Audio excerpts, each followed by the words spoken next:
Good Saturday evening, everybody. It's David Schlotthauer here in the home studio, keeping an eye on the tropics. First of all, we are going to keep an eye on Major Hurricane Erin that has de-amplified over the last several hours after a bout of explosive intensification this morning.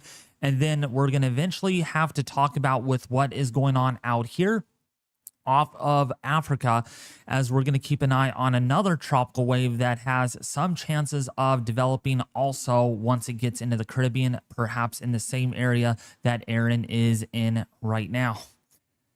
This is a closer zoomed in view satellite imagery looking at Erin tonight. And as we can see, that while the eye is still there, it has continued to cool quite quickly due to an ongoing eyewall replacement cycle, as we did talk about. That would probably end up happening, especially once a hurricane does its round of explosive intensification, as what Erin did at a unforeseeable rate. You tend to get these eyewall replacement cycles that quickly occur. And in fact, one occurred so fast that the system was able to still intensify as an outer eyewall was developing in the first place. And since then, the outer eyewall and the ongoing ERC has eventually allowed the hurricane to lose its momentum this evening, as we can see here. But with very deep convection here, it does appear that once the eyewall replacement cycle does complete, we should see another bout of re-intensification, possibly at another quick rate, but probably not as quick as what we had before, since we're already in a very dangerous category level right now. Even so, winds are 20 miles an hour lower, making this again a category 4. This is still a monster hurricane by all means, and anyone, of course, in the eastern seaboard definitely needs to be watching this track of the system very closely, as the wind field is going to be more of a concern than its intensity itself, because as the intensity goes down beyond the 36-hour time frame, we are going to see an expansion of Erin's wind field, and that is going to really kick up the surf significantly around it. So as we do take a look here, we did get some recon, not only live recon data in there, but we did get a mission that NOAA did, and it's on X here, and I wanted to show you all that this is what they actually found, and this goes to show you just how intense this eye actually was. So let's listen in.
And then as they approach the other side of the eyewall, you will see some significant turbulence that's about to hit the aircraft in a split second.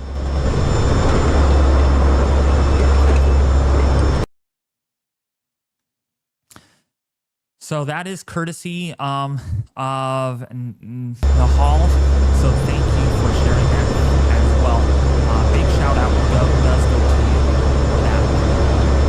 Oh, and it's still playing in the background. There we go. Want to get rid of that so it doesn't interrupt you guys. So looking back now at the intensity right now with Hurricane Hunter aircraft that are flying through the system right now, and what they have found is, yes, the pressure is coming up, but that does not mean we're going to see a long-term weakening trend, as the background environment is still volatile for this system to thrive in. This occurs all the time with eyewall replacement cycles. As you get the outer eyewall that chokes off and robs the inner eye, our pressures go up, the wind field expands because that centrifugal force, that conservation of angular momentum stretches further out from the hurricane. And so we still have the same equal amount of energy, but it's now spread out in a longer area versus a very compact inner core that Erin had this morning, which was a sight to see on a lot of social media platforms, including here on YouTube. This is my second live stream today, by the way, which it doesn't happen very often, and that is because of what we were witnessing. Caught a lot of people off guard, especially when it turned west like this, and then it's finally gaining latitude. And this latitude, by the way, or this bearing is going to continue for the foreseeable future until it comes into a weakness of the subtropical ridge. So let's read the NHC outlook discussion, because there are some key points that I wanted to bring to your guys' attention. Then we're going to look at the advisory package and then look at our models, because there has been some subtleties to the models this 0Z output, especially from the icon model. So Erin's rapid intensification. Oh, there we go. This is the latest advisory. How did that even happen? Oh, that's because I have two NHC windows open. That's probably why it was like that.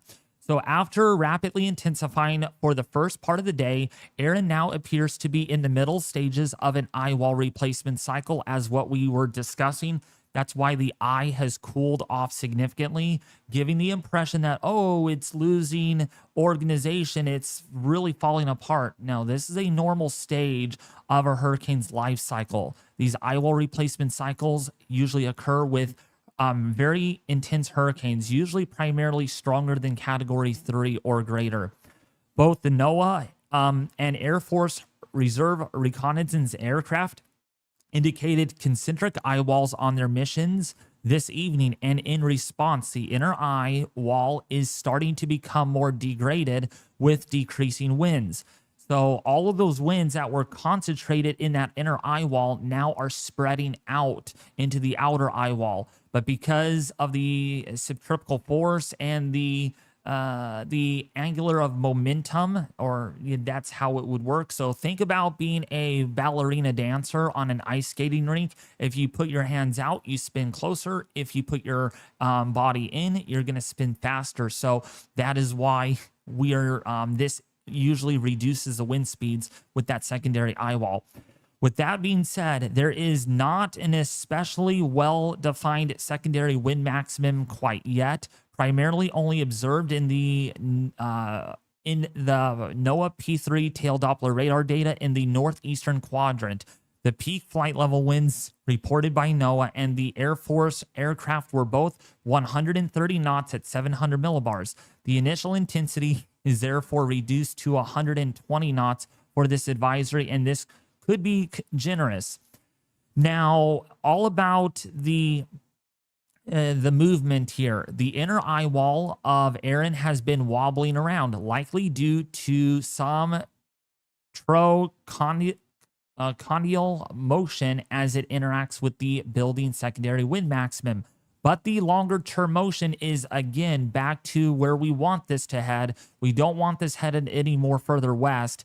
It is at 290 degrees at 12 knots. Erin has moved left of the NHC forecast track over the past day, and I suspect some of this left of expected motion could be due to the small inner core size of the hurricane.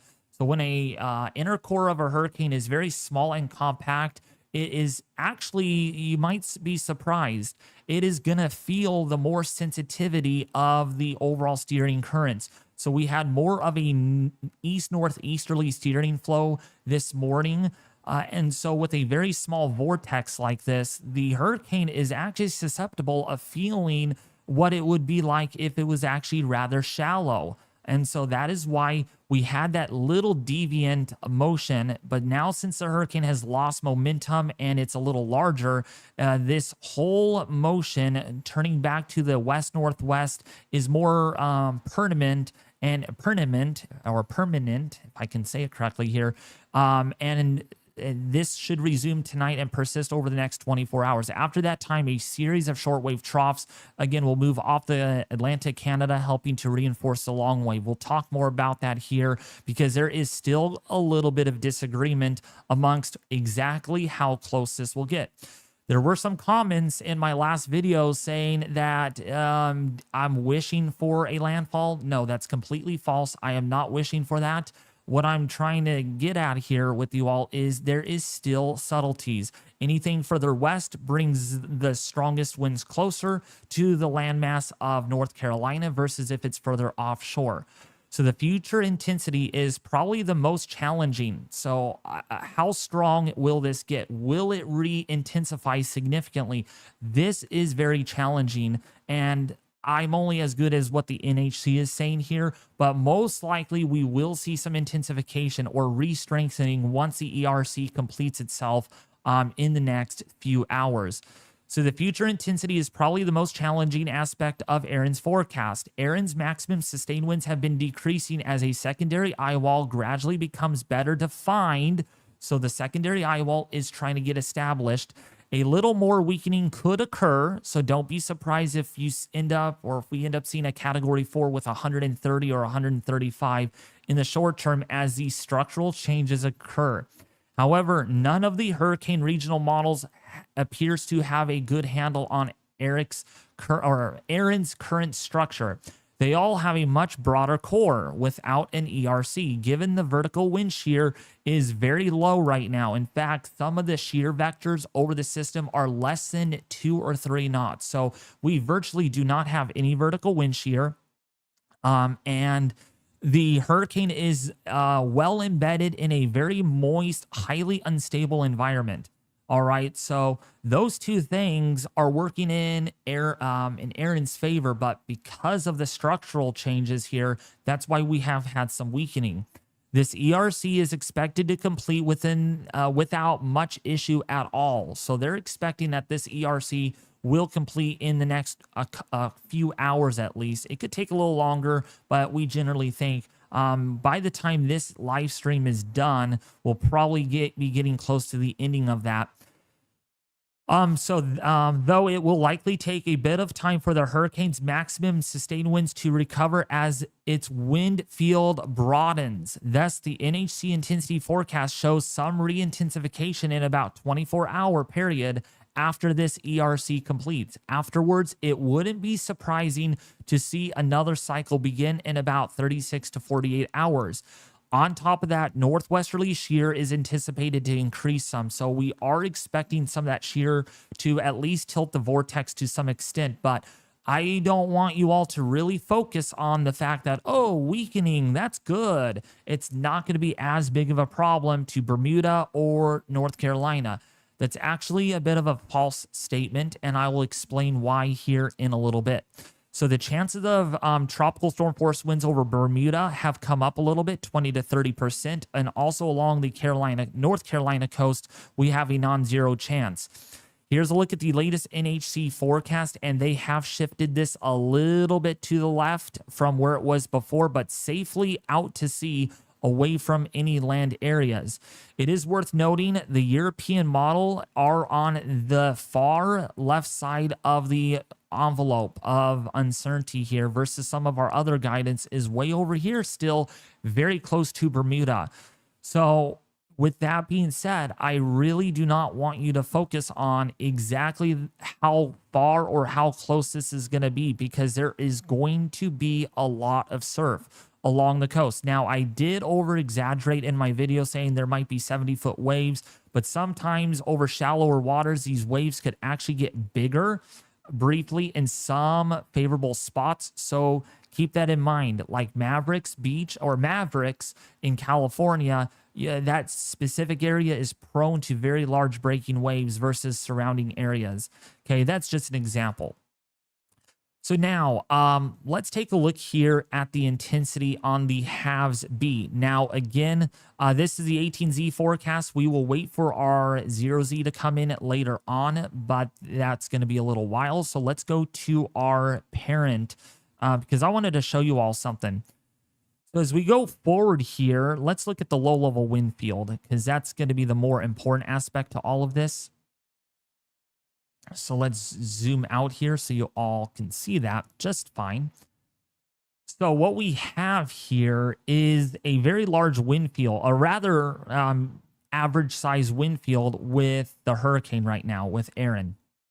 And as we go forward here, there is going to be some baroclinic dynamics that get in hand. If we look at the 200 millibar flow chart here, you can see this belt of subtropical flow coming in from the southwest. We have some tropiness that is going to dig down to the south here from the Pacific or from the northeastern coast of the United States. And so all up in here, there is a decaying cold front and some baroclinic energy that the system is going to interact with. And what that's going to do here is it's going to really broaden this wind field quite significantly. Again, I want to make the term here, weakening is not as important as how large this wind field is going to get. All right. Because people assume when it weakens, the wind field contracts and it gets smaller. Not under this part of dynamical processes, because what we have here in 96 hours is, again, we have this trough. All right. There's a lot of baroclinic ascent around this upper level flow pattern out of the southwesterly flow.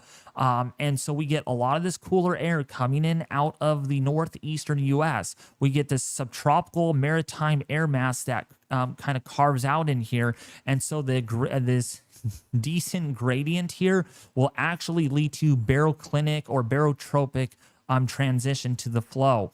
And so the ending result here is actually a system that takes on a hybrid extratropical transition here. In fact, if we look at our moisture plot, you can see that here down the road, this would eventually end up. This would be still tropical indeed, with some of that drier air wrapping in around, but some frontal features here could be noted as well as that slowly begins its transition. But at the same time, the wind field gets larger, and look at just how large this wind field is. I mean, look at how small it is now, and this really, really grows. Yeah, in theory, you could have low-level winds off the Cape Hatteras coast of hurricane force. Surface winds here. As we zoom back in on the HAVS-B, if you look very closely right here on the edge of your screen, that is Cape Hatteras in North Carolina. And all of this green here is tropical storm force. Even so, yes, your core, yes, your Eyewall, whatever you want to call it, is well offshore. And if we measure here how far this is off of Cape Hatteras, this is about 300 miles off the coast. So yes, even so, there's not a direct blow likely here. I am pretty confident about that.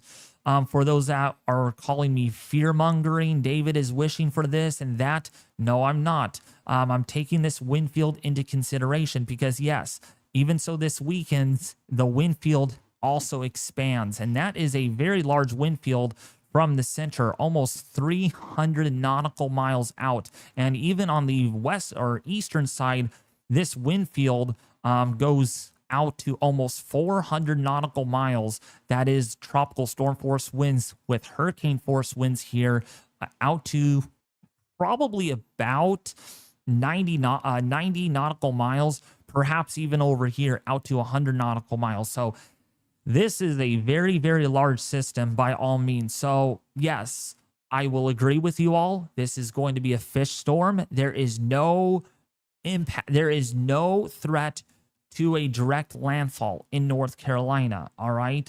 That's not what I'm getting at here. What I'm getting at is this very large wind field that is going to inevitably bring in some high winds along the coast here of the Northeast, perhaps. I mean, along the immediate coast, that is, with maybe some tropical storm force winds here over Cape Hatteras, which is at greatest risk because of the landmass, the shape, the topography here sticks out closest to where this hurricane actually is.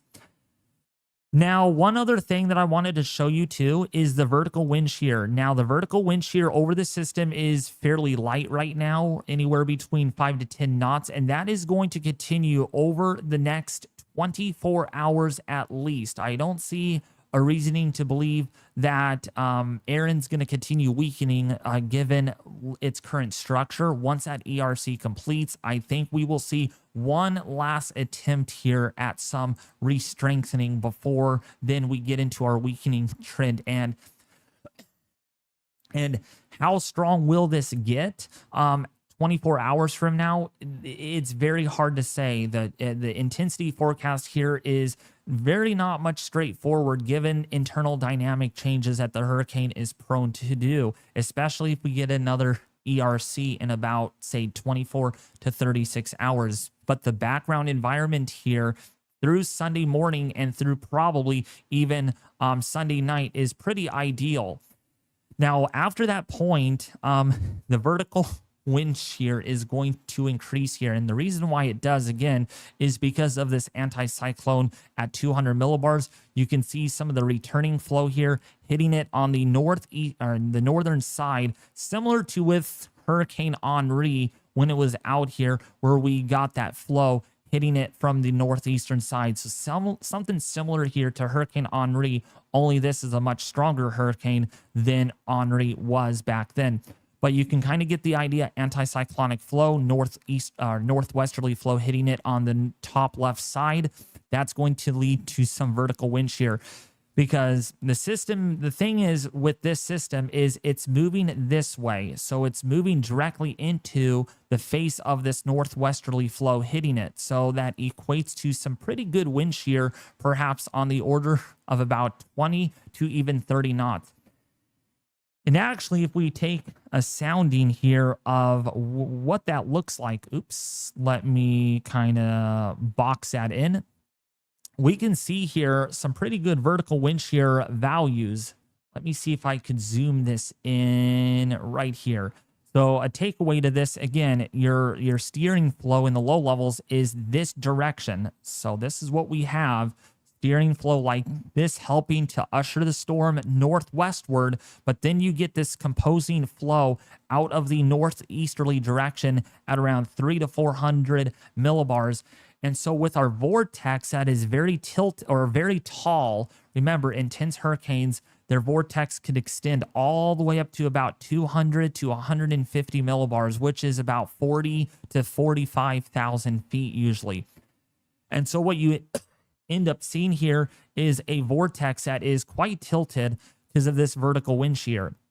And this is strong. This is about 20 to 30 knots because, again, the upper level flow here is out of the northerly direction while our system is trying to get steered in that towards the north. So there is going to be some vertical wind shear that increases here, but to what extent, we don't know for sure, but we do know that the shear is going to help weaken the system gradually, only until we get to 72 hours where the shear vector actually briefly changes. So what we end up seeing here in about 84 hours is now shear that is a little lighter and a little bit more out of the westerly direction, because now our upper level flow here, we focus in on that, is now out of the southwesterly direction, and our system is headed in this direction. So when you think about this, this equates to about a westerly vertical wind shear over the vortex, and our relative humidity in this area is pretty high at 94%. So any shear there is here is going to, is not going to rapidly decimate the hurricane at all by any means. And so then after that point here, then the vertical wind shear really picks up, because this upper level flow here is very strong out of the southwesterly direction, punching in that drier air on the southwestern side. So yeah, going to be interesting. And that is still a very powerful system at 934 millibars, which I don't think it's going to be that strong. It's probably going to be a lot weaker than that, somewhere in the 940 to 950 millibar range during that time. Now, there are other models that are in disagreement with the intensity, and I think the icon is a bit too aggressive here, but gives us a track potential here of what we just mentioned on our halves B forecast. So the icon has done quite well, only that it intensified a lot faster. And I don't really believe this very much here. I don't even know why I'm showing it, but I am anyways. But it does show pressures here of 906 millibars, which again, I don't think that's going to be the case. It's going to be a lot weaker than this, but it is worth noting here that this does get not far from the coast of the Carolinas. And this is only, again, 350 nautical miles away from Cape Hatteras.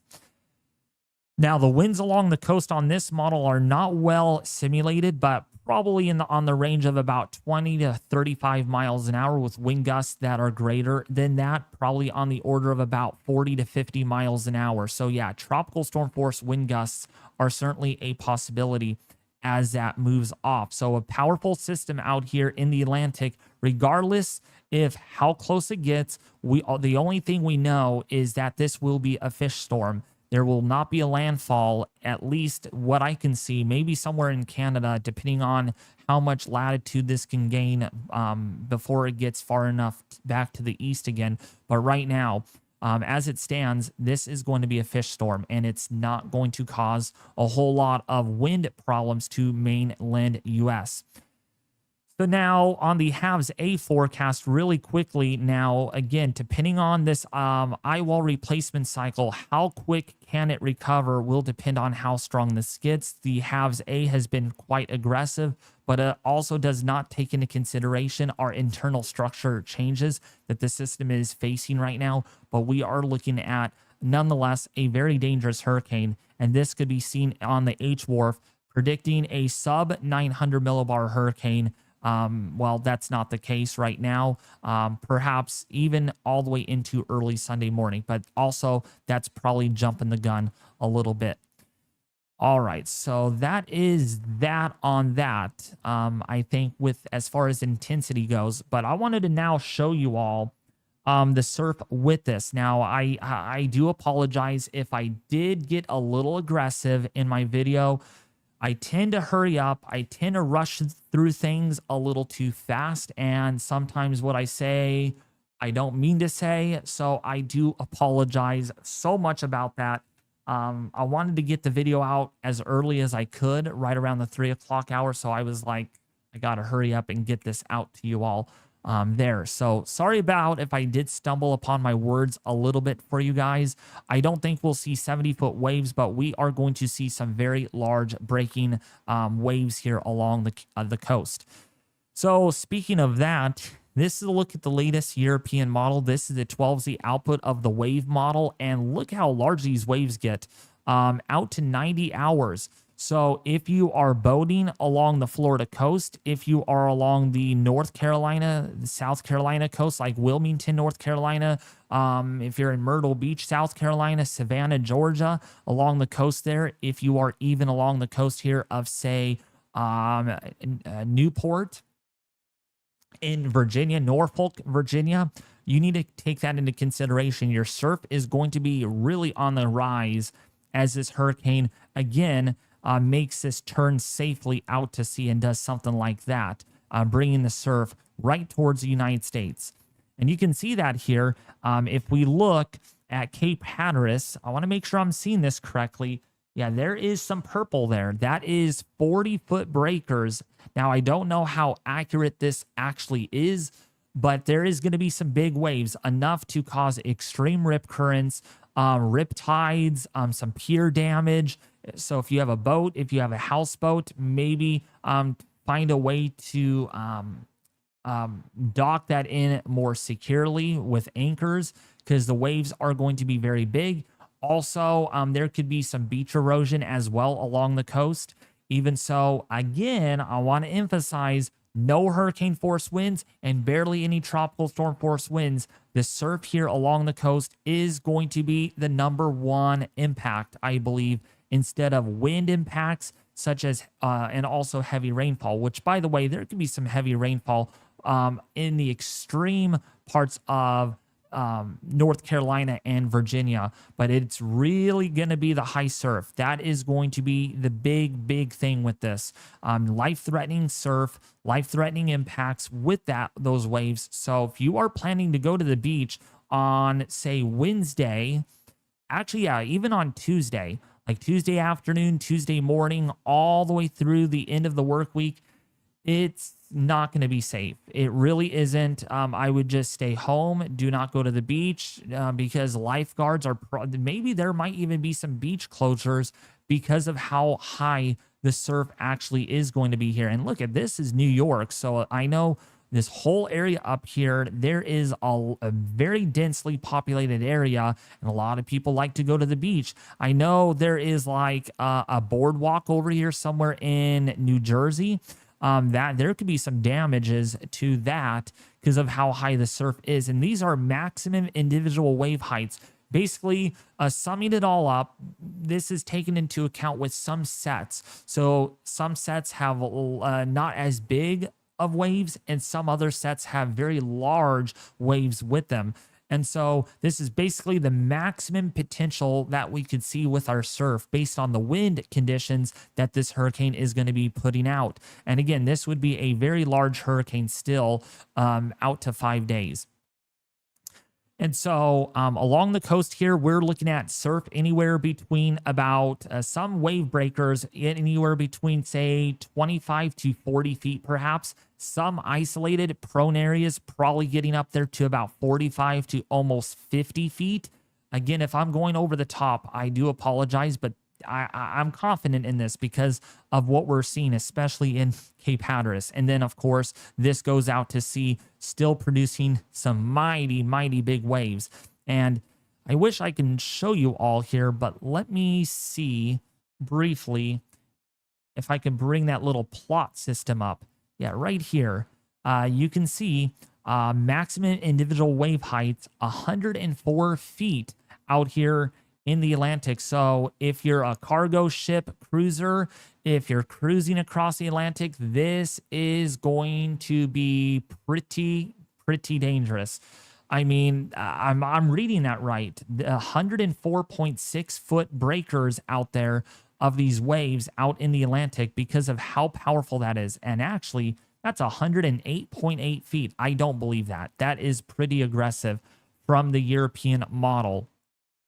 But wow. That is some big time surf. And again, all about the, oh, it's a fish storm, David. You should not worry about it. We should not worry about this. I don't care if it's a fish storm. I'm already aware it's a fish storm. But what I am more concerned about is the surf here along the coast. Because yes, rip currents kill people. Large breaking waves knock over people and they cause a lot of damage. Yes, ocean kills people. Water kills people. Yeah, you don't need the wind. You don't need the storm surge. You don't need the coastal flooding to cause those impacts. All you need is some sneaker large breaking waves to cause the problem. So one other look at this, speaking of, where's our rip current? Why would they not have it on here? They do not have the rip current thumbnail on here. Or do they? No, they don't. Dag nabbit, they do not. That is a disappointment by all means, because they should have a rip current thumbnail out on this. But I guess rip currents to them don't seem as big of a deal, but I think, in my own opinion, it's going to be a really big deal. Extreme impacts to the coast. Now, I did want to read the key points here. Heavy rainfall at times through Sunday across the northern Leeward Islands. We have had a lot of reports of flooding. We had some water spouts today down here. We still have some feeder bands that are moving across the British Virgin Islands. It has just been nonstop of heavy rainfall there. And in fact, some areas here have seen well in excess of 6 to 7 inches of rainfall with this feeder band that has persisted over the area for a while. And there is about to be another batch of heavy rainfall as Erin goes off and moves away. because of the down shear environment, there is some very slight northerly shear helping to bring in that rain further downwind. So yes, heavy rainfall, considerable flash and urban flooding along with landslides and mudslides. Yes, you're not getting tropical storm force winds. Okay. In many areas, tropical storm force wind gusts are certainly a thing here. Okay, but you're getting the landslides, you're getting the urban flooding, and you're just getting a lot of problems on some of these islands. Those are impacts. Okay, people think that, oh, we have to get the Eyewall to get the worst impacts. Yeah, well, naturally you do, but impacts spread well away from Erin in the way of banding futures. And so tropical storm conditions are possible in the next 48 hours across the Turks and Caicos Islands. And we talked about that on some of our modeling, that's going to have a close call to some of the Turks and Caicos. And here it is right here. I'm going to put this in a red box format. This is serious. This is as serious as it gets right here.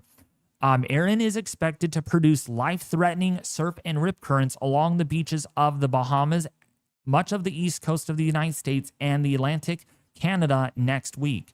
All right. So interests in Bermuda should continue to monitor the progress of Erin since there is a risk of strong winds, heavy rainfall, very high surf by the middle of and the portion of next week or this coming week. So yes, this is serious and this is scary. This really is. Surf, rip currents, yeah, you can get trapped. And if you are caught in a rip current, swim parallel to it and get out of the rip current. Hopefully no one is out there going to be swimming in this because I sure wouldn't. I would not be risking. I don't even go in the ocean anyways. Not that I don't like the ocean. I'm not a water person. So I stay away from the ocean if possible, unless I need to go out there and save someone's life, right? Like maybe one of you guys. So the system is traveling northwest, someone is saying. Let's actually take a look at that right now. And it looks like it's gaining latitude a little faster, but this was to be expected. Now, again, short-term movements could mean wobbles with the system, but I don't want you guys to already start assuming that, oh, this is going to hit Bermuda, David. It's not going to hit the United States as close as what we first thought. Let me show you something that really rings a bell that you might think a little twice about. All right, so this is the GEFS Ensemble forecast with Erin. And at this point, we're still going to have to rely on the Ensemble forecast because it gives us a general picture. Alrighty, so this is what we need to look at. And 18Z model runs, I'm not going to look at those because, data could be a little compromised with those. Weather balloon launches come in, new aircraft data, that G4 aircraft really helps things out in our complete model runs of the 12 and 0Z. And as you can see here, you can see still pretty close. I mean, look at that. That is still within 200 nautical miles. Again, if the system does any leftward deviate motion, it can do something like this, or it can go a little further to the east and do something like this. But there is pretty good confidence right now that this is not going to directly impact Bermuda, although strong winds and high surf and some coastal flooding impacts would be the main main causes of this.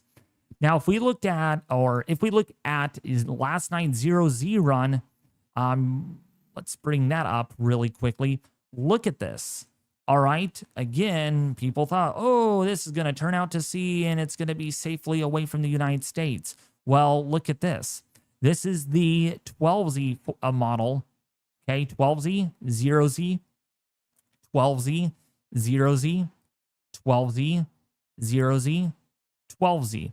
This is what raised concerns, all right, in my video today, thinking, I mean, when I have a highlighted area, it also means surf as well. So if you see red areas or pink areas on the map, that's where the impacts could possibly stretch out to, all right? I don't want to come across as fear-mongering, clickbaiting, and anything like that. I want to be very thorough, very transparent, and honest with you guys.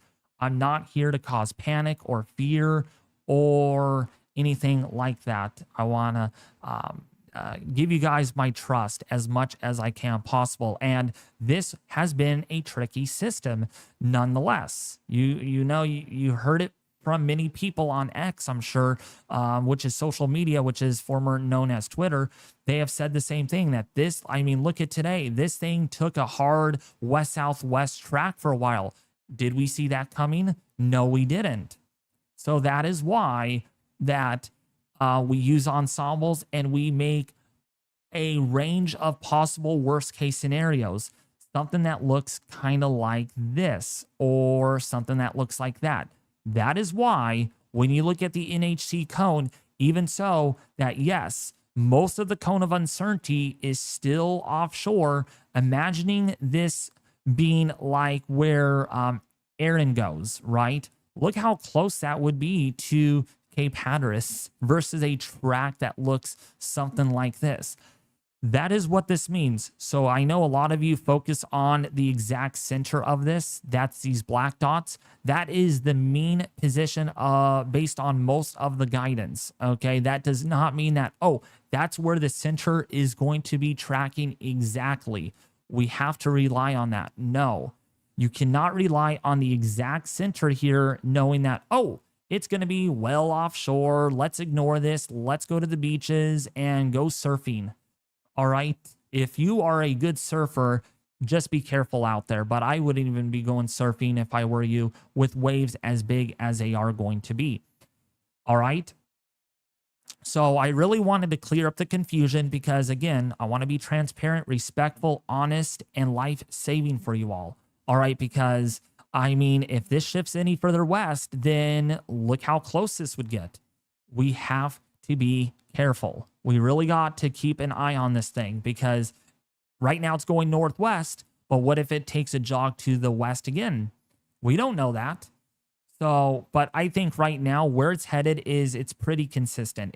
We have a pretty good idea, and we will see big corrections made in the next day or two once this starts speeding up a little bit and it heads out this direction. All I will tell you right now in this live stream is that this is going to be a fish storm. I will agree with every one of you in this chat right now that I'm calling this to be a fish storm, okay? Unless it hits somewhere up here in far eastern Canada, then the term fish storm might not be validatable anymore. But this will be a fish storm. As far as I can tell, I'm very confident in that. But again, it's about how close to approach to the eastern seaboard. That's where we stand at this point, if that makes sense. All right. Right now, it could get close or it may not get so close. There is still this spread that needs to be worked out in our models. Okay.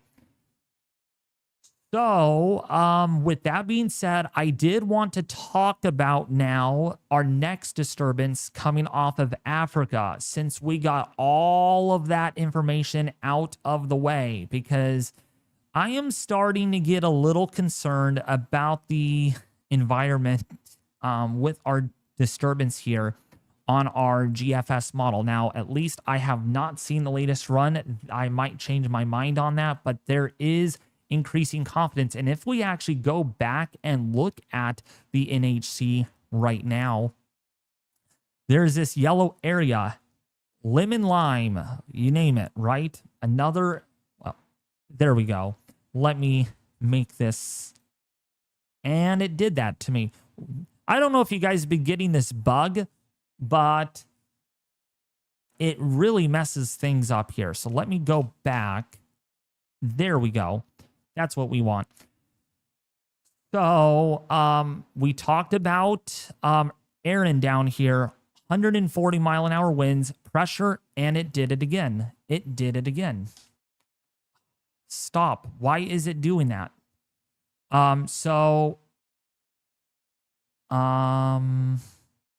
There we go. So this is 140 pressure at 937 millibars.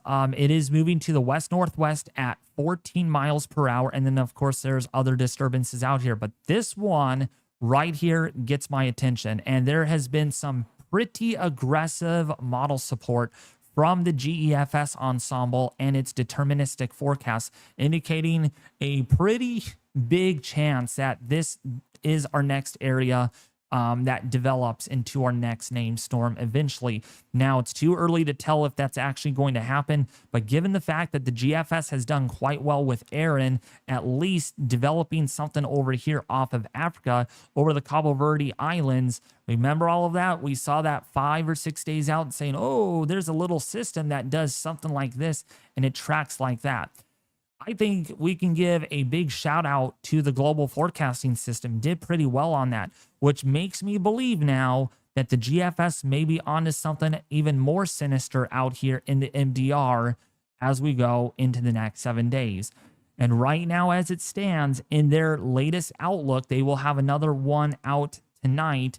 This has a 20% chance of tropical development in the next 7 days. Now, we're not expecting these chances to go up like we did with Erin because there is still some disagreement amongst our ensemble signals out there. We will show you those in just a second. But it goes to show you that this is August. We are nearing the huge ramp up, okay? When you look at a graph, we're beginning that big ramp up with activity. And in fact, if we actually go over to the NHC one more time, we go to here, climatology, let's go to that. You can see we are pretty much right in here where Dr. Bill Gray would ring his bell on August 21st and declare that the season is going to get very busy. And this is performing as it's supposed to be. As you can see here, we are doing that ramp up right now. Now, that doesn't mean that we will have activity until late August, but this is going to be the area where we watch most for from about mid-August through middle to later of October, sometimes into November during extraordinary seasons. Okay, so let's go back and look at the NHC here and zoom out so y'all can see this. So this is going to be the area where you really need to watch. And therefore, let's go to our handy dandy GFS model. Tonight's run, as we look at the 18Z run first, you can see here lots and lots of energy, lots of thunderstorms, lots of upward motion. And I'll tell you, this is in a very, very moist environment. I mean, look at all this green out here that the system is enveloped in, and it's down pretty much in here. Or no, wait, it's right in here is our system. And look at all of this moisture that it is right in the middle. It's like as favorable as you can possibly get. And Eric Webb has been talking about this. I will show you a couple of posts from him in a second, and also from Andy Hazelton. These are really good, valuable people on social media that know their stuff, including Andrew out there, Adler, which really knows what he's talking about as well. And even Dr. Michael Lowry as well. These are good people to follow on X. Unlike other people out there, they'll cherry pick a GFS model run and show it this system hitting this when it's only one model run. I don't do that anymore because I know that's the wrong thing to do. What we will do is go out to about 5 to 10 days. But if I have a high enough confidence between several models, we will extend our eyes a little further. So here's the 18Z run, just to kind of do a highlight. There's your system developing out of this whole gyre of moisture. And look at, there's not a whole lot of dry air to the north of this like we have been seeing in recent weeks, right? Things are becoming more favorable out there in the deep tropics for additional development. And what we end up here with in about 168 hours is a hurricane in the far northeastern Caribbean. Now, just because you see this does not mean that, oh, David, it's not going to become a hurricane or it's going to become a hurricane. we don't know concrete because it's only on the GFS model. Now let's look at our 0Z model. Let's see what that shows. Again, there is our pocket of moisture, and look at, it's not there anymore versus here. So there is a lot of disagreement amongst the GFS right now that shows that this wave does not look like it's going to develop now, but we will see if it gets brought back into our modeling. This does not mean that the NHC is overhyping that. What was a 10% risk for development, right? They look at trends. Just because one deterministic model doesn't show it, we have to look at our ensembles, okay? This is one in a lot of different members that run the operational GFS model. And so what we have is a lot of moisture, okay? A lot and a lot and a lot of moisture. So this is in a very conducive environment for development. You get your anticyclonic flow, so you get divergent flow aloft. You can see the wind vectors here, thunderstorms, you name it. Very similar to Erin here, where it's underneath a upper level anticyclone over the system. So this is very conducive.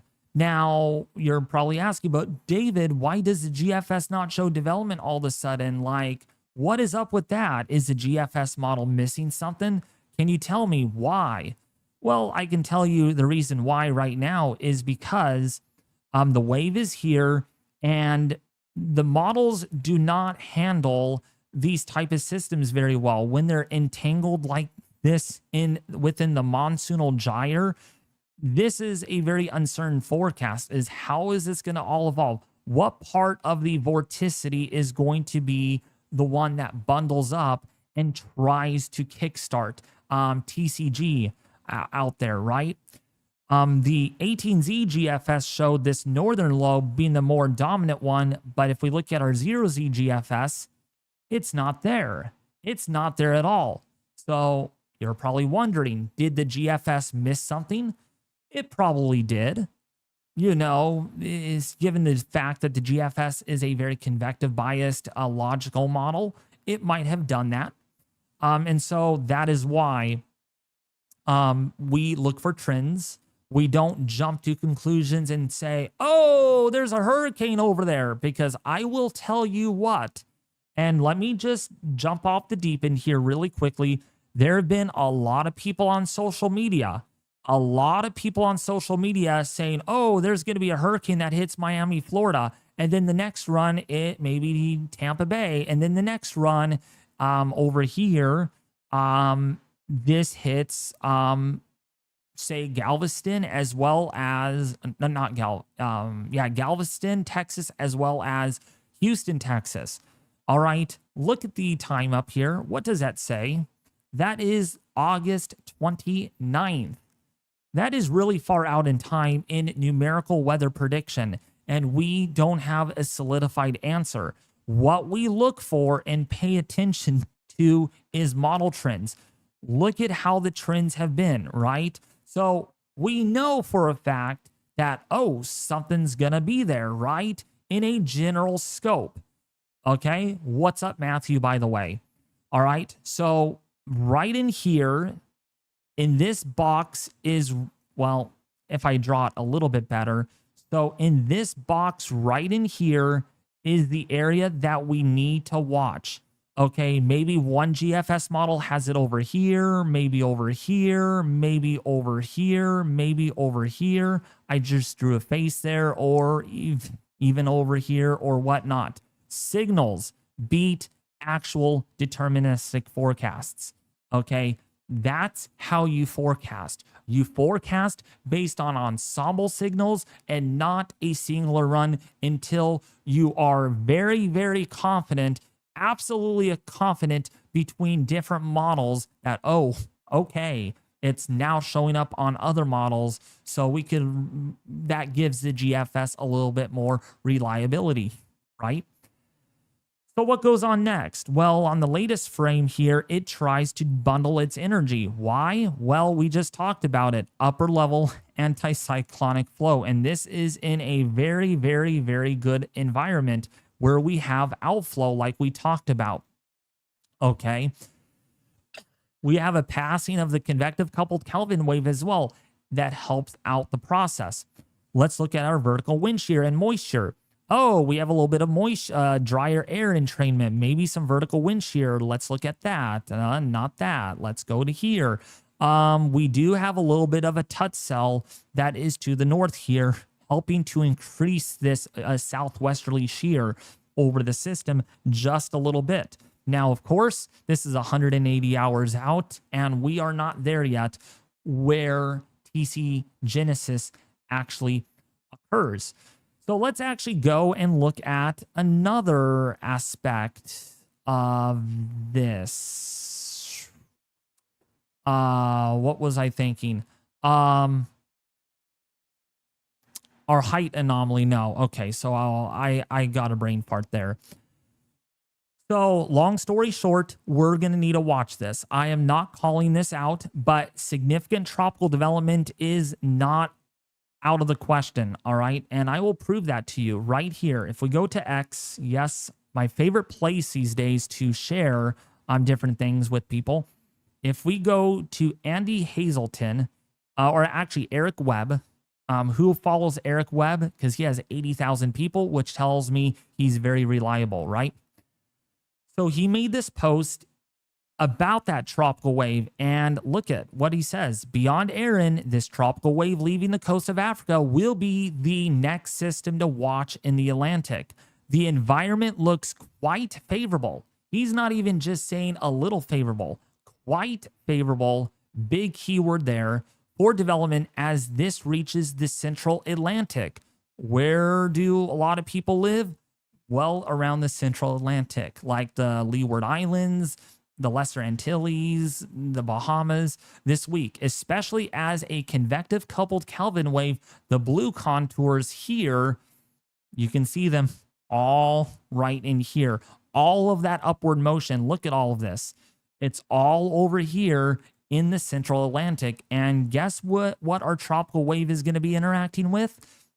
All of this energy. And so that is why models are slowly beginning to say, oh, now I see it. Now I see what you're talking about. We're going to see TC genesis. How much of it? We just don't know that answer. We look at trends, and that's how you forecast. You don't forecast off of one model. Let's see what the icon model shows. Woohoo, look at what we got. Look at what we got. We got another system, and look what we got. Another system. So we have two tropical waves that we will need to watch. I know a lot of people are going to be focused on Erin, and I will probably be focused on Erin for a few more days, probably until I feel like this is no longer a United States threat because of the high surf that's going to come with this. But boy, oh boy, we're going to have to make the instant transition to talk about what goes on down here in the Lesser Antilles, as well as some of the Leeward Islands, because I do believe we are going to have another another opportunity of significant tropical development out there. And the date here is believable. What date is that up there on the screen, folks? I'm sure you guys already know. This is Thursday. This is 5 days from now, August the 22nd. What did I just tell you? When do the tropics really heat up quickly? The 20th or the 21st, depending on how you relate to it. Okay? So this is the time we got to be watching. We have to be watching. Even so, people are focused on one storm at a time. I get it. I am really focused on Erin right now because of what it did. It pulled a nasty one on us last night into this morning. So we're going to be watching that one still. But let's not forget about our other people out here in the MDR. And I just literally said little people out here because they're not going to be so little if one of those develops into our next named storm. And look at here. The icon does show some development here in what? 180 hours out. What does the GFS show? Look at that, in 180 hours out. So that is 2 models. Let's see what the Canadian model shows. Nothing. Nothing at all whatsoever. Actually, it's because we're not there. Yeah, see, the Canadian is not on anything yet as far as tropical development. Oh man, my ear popped. Ouch. Long story short, even so, not all models agree right now. Some other models do take a little while to latch on to the initialization of the atmosphere. The atmosphere is always changing. That's how numerical weather prediction works. It basically takes a picture of the atmosphere, it feeds in moisture, wind shear, upper level winds, the oceanic heat content, and all of these variables, and then it runs a simulation on what could happen with what is going to happen, you know? And so maybe the Canadian is not onto something yet, but that doesn't make the GFS incorrect, because it is still showing something down here that does try to get going. Yeah, look it up here. It jumps up here into perhaps the Bahamas in about 204 hours out. But yes, specifically, this is a model that is not showing any TC Genesis, which is why we don't post one model run at a time. I know there are people out there that are doing it, and it drives me insane. I don't know if you guys know the meteorological eclipse on X. Sorry, my ears are plugged up a little bit. That's the way I pop my ears. So I hate calling out people, but literally, you really got to be careful who you follow, because at the end of the day, there are some people out there, they're bored, you know, and they want to cherry pick. They want to get views, they want to get clicks, and all of this. Okay. All right. Yeah, I won't do that. I'm sorry.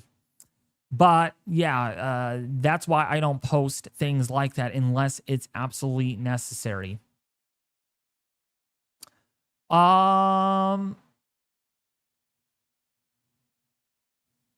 What's up, Dirge? By the way, how's everybody doing? Man, we have 1,400 people watching this live stream. If you guys have not been here before and you enjoy these live streams, you enjoy my tropical weather update and discussions here, including video updates as well. I had a video out today.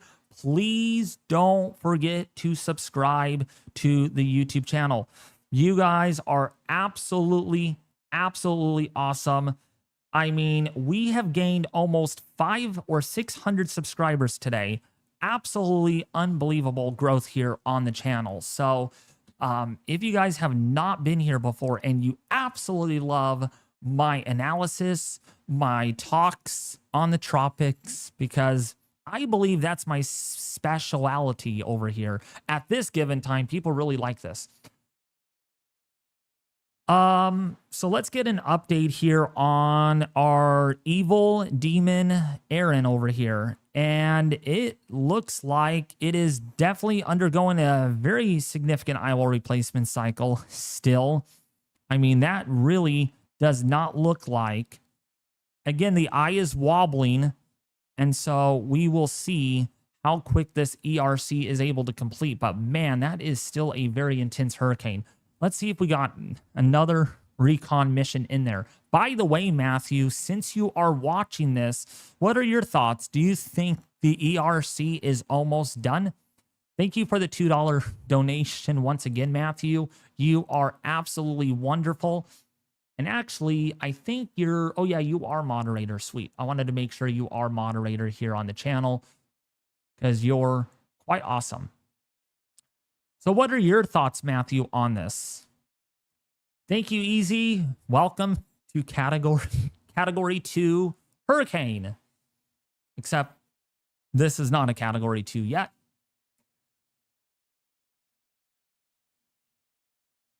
Unlikely impact anywhere else. Yes. Weatherman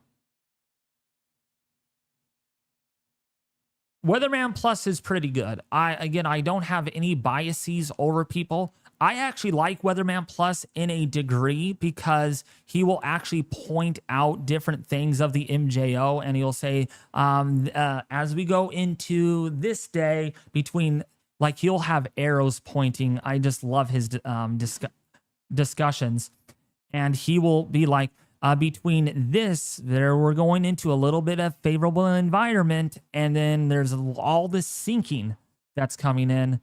You know, it's just, I enjoy him. I really enjoy watching him.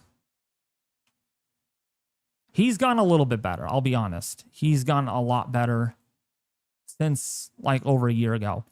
Yeah, speaking of the MJO, let's take a look at that here. Not on that. That's the AI model. Who cares about the AI model? Let's take a look now at our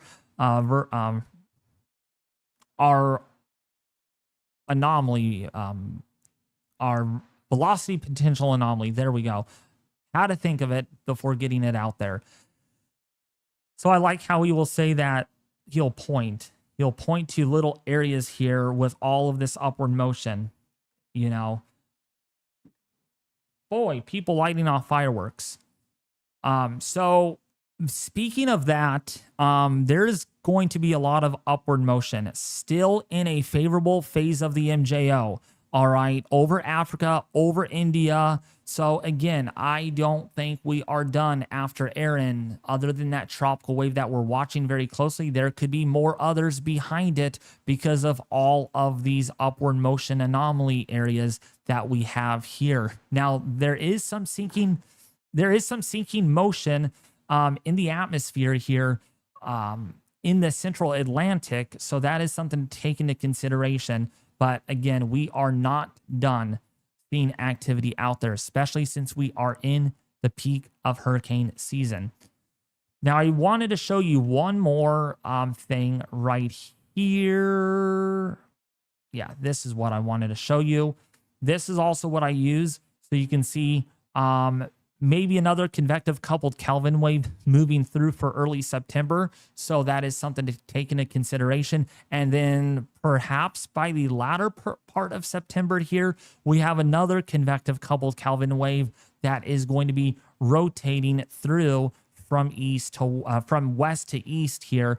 And now this is one image. This updates every day. This is going to look different tomorrow, but it gives us an idea that probably the second half of September, like we had last year, going to be very busy, but not to mention here, some weak waves, and then another area here. I think we're just going to have to watch for more opportunities out there for development. All right, so our GEFS model is out, and let's see what it shows. Yeah, see, this is very different than the last run of the model, but still showing right here, still showing a broad area of low pressure that could form somewhere again in this general area. This is only one model run, so I'm not really taking this into consideration. We are going to have to just wait for our ensembles. And in fact, if we look at our ensemble forecast right now from the GEFS in the next few days or next couple of days, yeah, see, there is still a decent signal out here showing more development chances.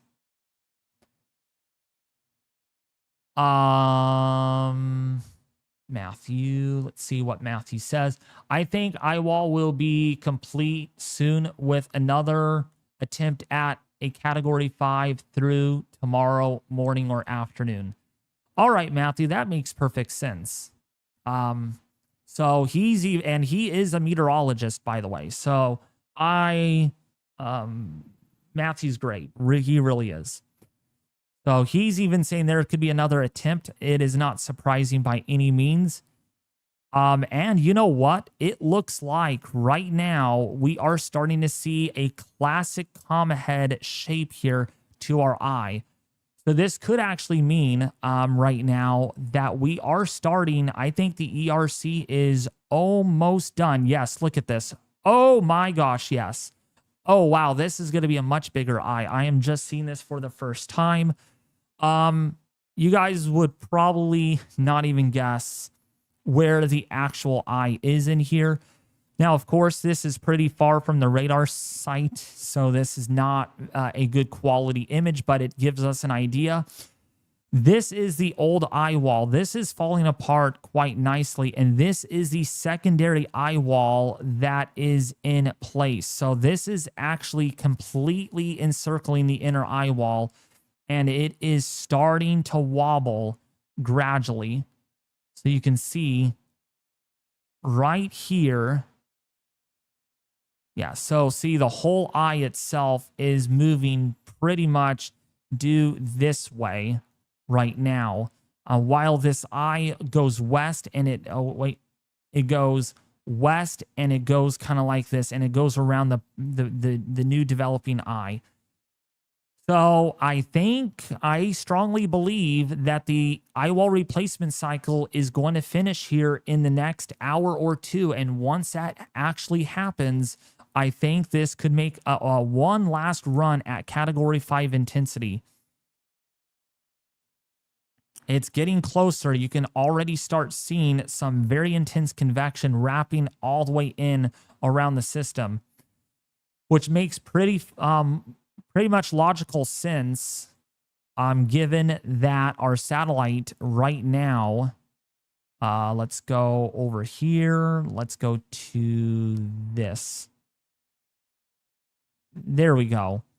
And you could already see a little bit of an arm of thunderstorms quickly wrapping all the way around this. So this could be in the early parts of developing.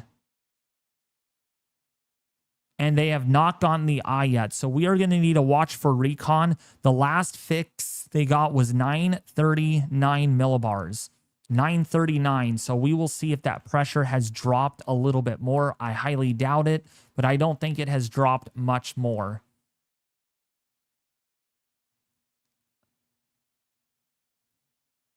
But yeah, boy, what a scene it was yesterday, though, or this morning, when that satellite imagery looked so much atrocious. It was crazy. It was just absolutely wicked. Why we see a face. It looks like a little face, right? One eye here, and it looks like a mouth. Like a single, like an alien's mouth. Yeah, I do see that. It's a little bit of a face. An alien, you get it? It's an alienic system. And so what we're beginning to see right now is very deep convection that is beginning to intensify around this bigger eye. And it looks like the eye right now is pretty big. Probably on the order. Let's actually get some measurements here. Oops, not that. Let's go back to Doppler radar. Not that again. Okay, here we go. So Doppler radar. Wait, what in the heck? Is it even? There we go. I was like, whoa, I was able to get satellite on there too, an overlay. So our eye right now, this is a lot bigger. This eye is going to be a lot bigger, about 20 miles in diameter, which is a typical average size eye for a hurricane that's pretty intense. And of course, that's probably going to come down, contract a little bit more, which means that this has every bit of capability of recovering quite significantly after that eyewall replacement cycle finishes.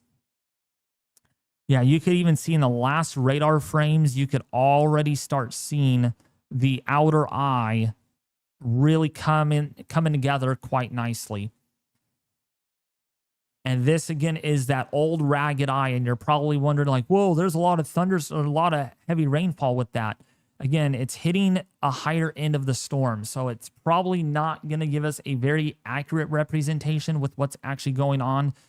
But these could actually take a while. Once that outer eye wall gets even more established, it will rob the inner eye, and it will lead to that fragmentation that we're seeing.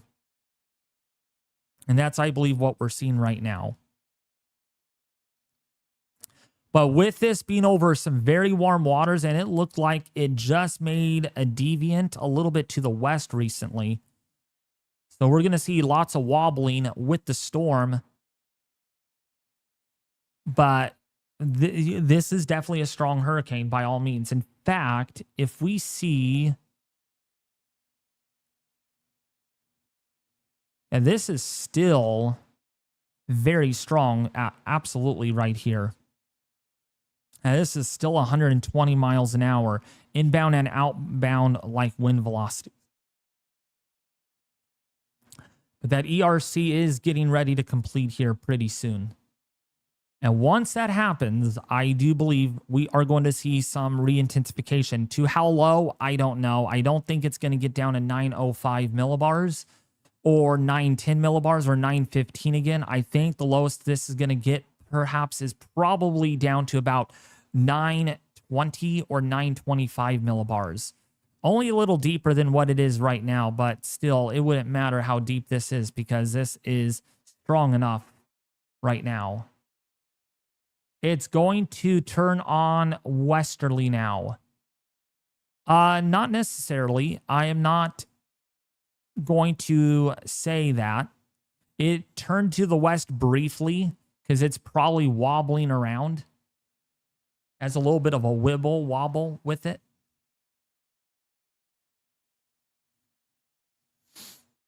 But yeah, there is some very deep convection in this. Very, very deep.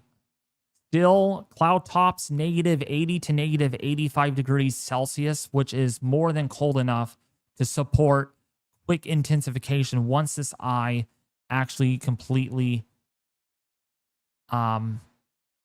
contracts. But it looks like the CDO has expanded recently, though.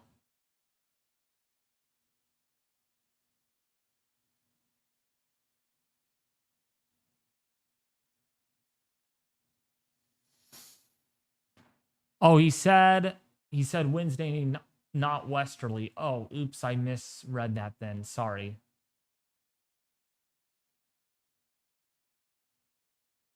Chat is going so fast that I'm just glancing at people. But yeah, I love you guys. I'm glad you guys are here watching me. We are going to wait for our European model to see if the trends have been towards the west a little bit more on this. That will come out in about another 45 minutes.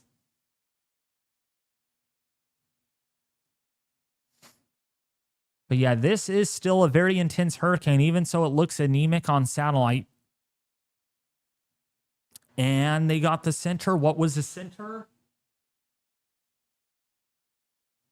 942 millibars. So it is still weakening right now. It is still weakening at the moment. And that's what they expected. Again, some additional weakening is to be expected with this once this completes itself. But once the Eyewall replacement cycle completes, so I think our pressures are going to drop very quickly again. Probably down by another 20 millibars. I wouldn't be surprised to make this probably another run at Category 5 intensity or very close to it. So that's the latest recon right now at 942.6 millibars. Probably even a bit lower than that. I wouldn't be surprised. Probably like 940. So it has not weakened much from where it was just an hour or two ago.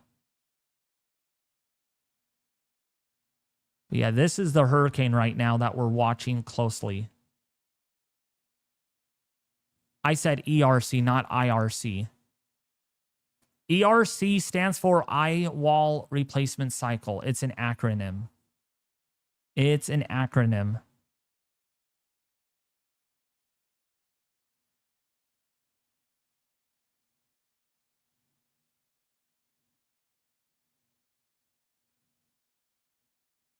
Not showing islands. So yeah, the islands are down here. So Anguilla, British Virgin Islands. Let's actually look at Doppler radar because a lot of you are probably wondering about that. So yeah, there is still a lot of rainfall coming down even on the back side of this. So yeah, you might think, oh, the center is moving away, but not the rain bands. These are still a big impact. And I'm waiting for this to fully load. There we go. So you can see here that there is still a lot of rain bands, primarily right over here over the Virgin Islands. This band has stalled out pretty much in the same area for a while. We have additional rain bands coming onshore over Puerto Rico. And again, that's part of these outer bands from this powerful hurricane that the system is that the system has right now.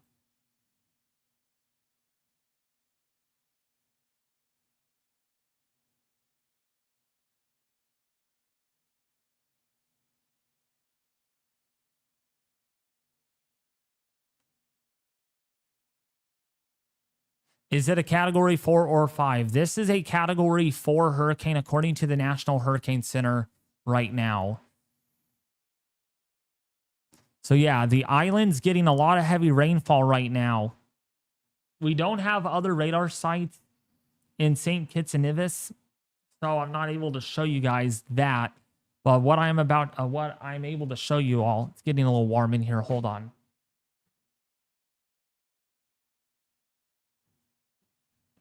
What I'm able to show you though is there is a lot of rainfall. A lot of these heavy rain bands. I would not even be surprised if there are water spouts with these storms as well.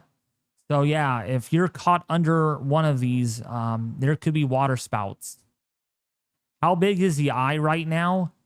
Well, it depends. So if you want to still calculate whatever's left with this eye right now, we are looking at, let's see what's the distance? About 4 miles, 4 miles in diameter. So yeah, this eye is very, very small, very small. While the outer eye wall, the secondary one, is about 26 miles in diameter, about. What's up, Easy? How are you doing?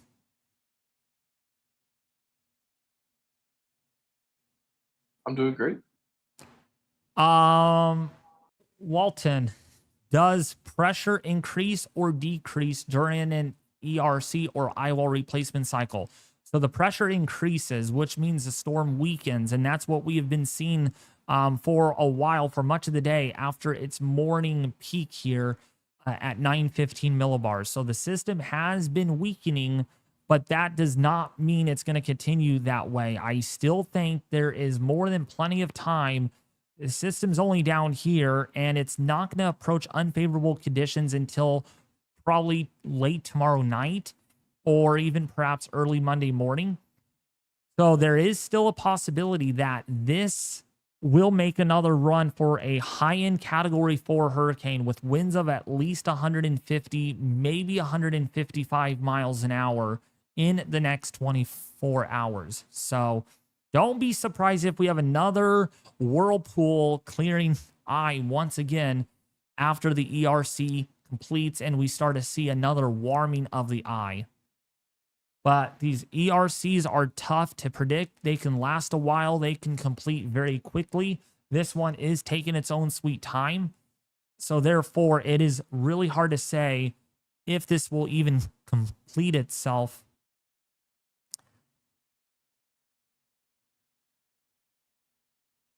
But right now, it is pretty intense nonetheless, with the pressure about 940, maybe 941 millibars, which again, it's weaker than it was earlier today, way weaker in terms of pressure, but it is still a very intense hurricane. What about the other disturbance? So let's actually get an update on that from the GFS model. Let's look at that. So, wow, good thing you asked. Good thing you asked. Wow. it still wants that system to eventually develop over here in the southeastern. And again, in this general area, we need to really watch. We need to really watch for development. This is very far out, so I am going to take this with a grain of salt, but I'll tell you, this whole area out here needs to be watched. This is going back and forth, either a Gulf storm or something down the middle or something that kind of does that. But all of the runs have not seen an out to sea storm, unlike Erin. So therefore, this one has a bit more of concern than Erin does. Even so, Erin will be well offshore. Well, maybe well offshore of the mid-Atlantic.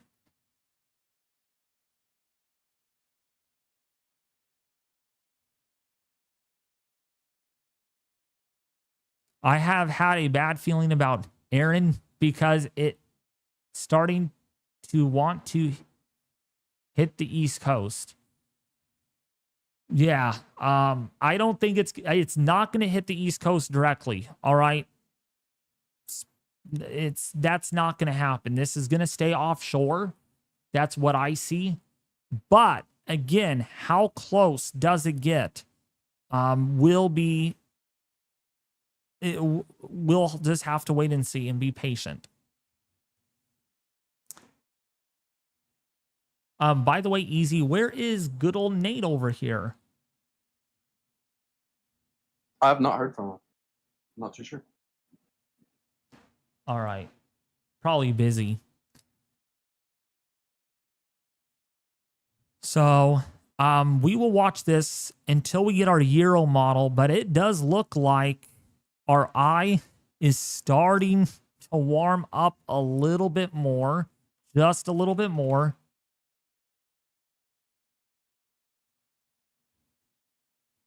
Let's actually see. Yeah, it's starting to warm up just a tad bit more.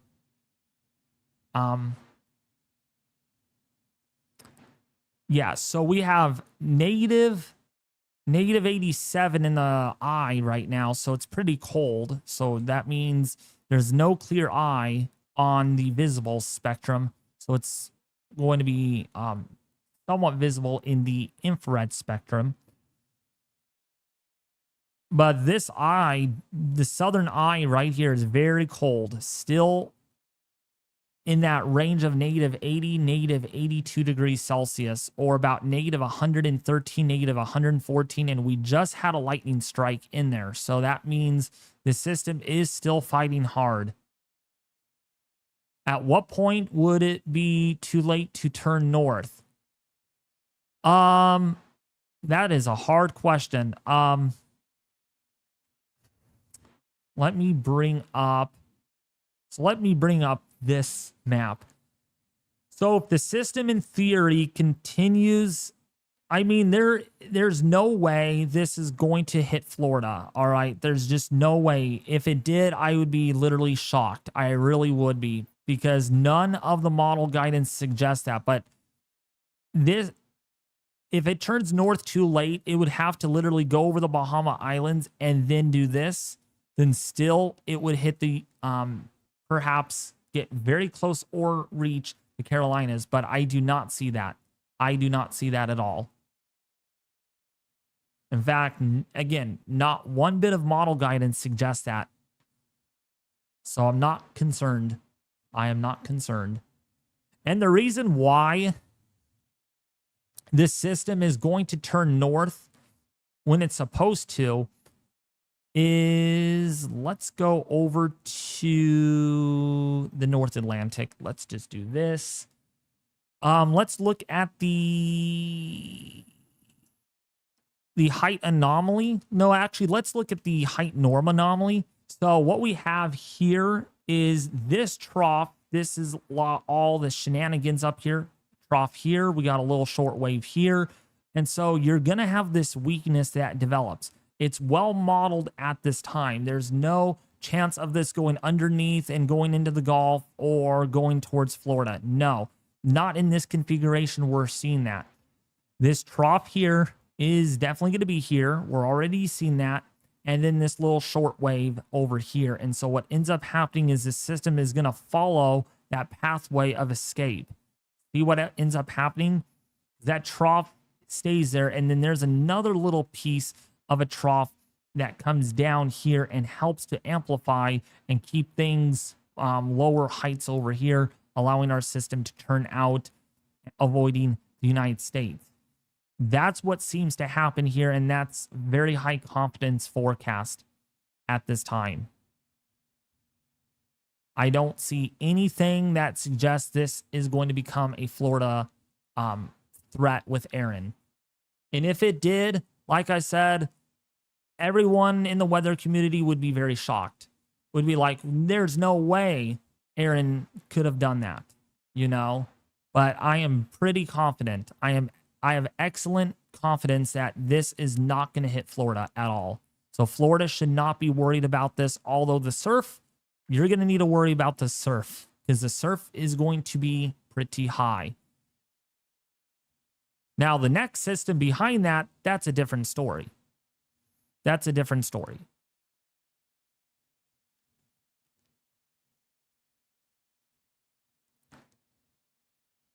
Oh, yeah. This eye looks like it is starting to warm a little bit more.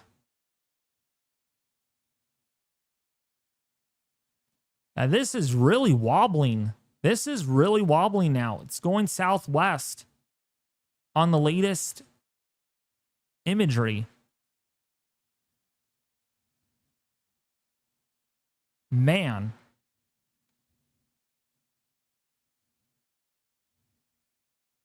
Wow. Okay. Looks like that's going a little bit to the west. I don't know if you guys can see that. I don't want to be making up things, but I think this has made a little bit of a more westward jog. That's going to be seen, though, with wobbles that end up occurring. Yeah, see.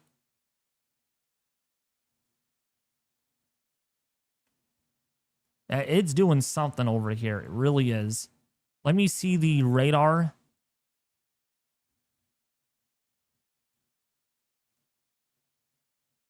Man, it is trying to get its act together, though. It is trying its hardest.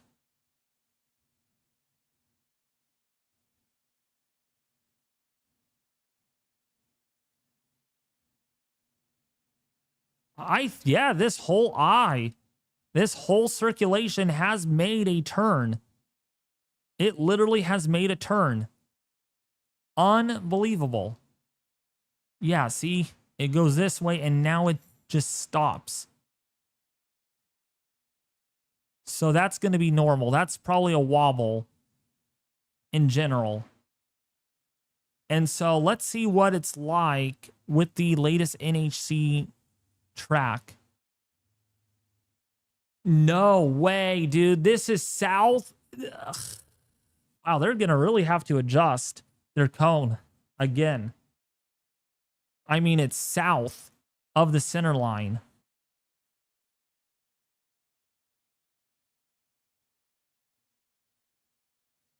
Yup.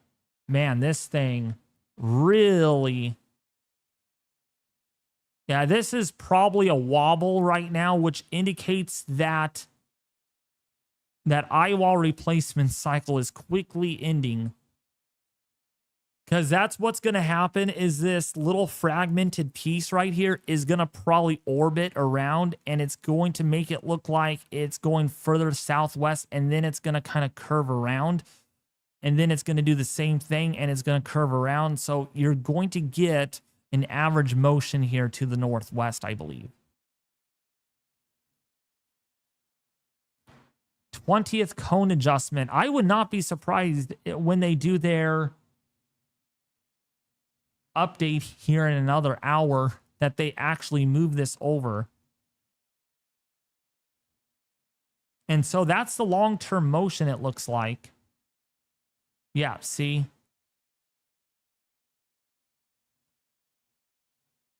Wow, so if the long-term motion is this way, that has not gained much, that has not moved much to the north, which means this should turn, though, pretty abruptly. But man, when does that happen is going to be the thing, because it's already south of the center line. It is already south of that center line. It's not going to turn, someone said. It's going to turn. I promise you guys, pinky promise, it's going to turn.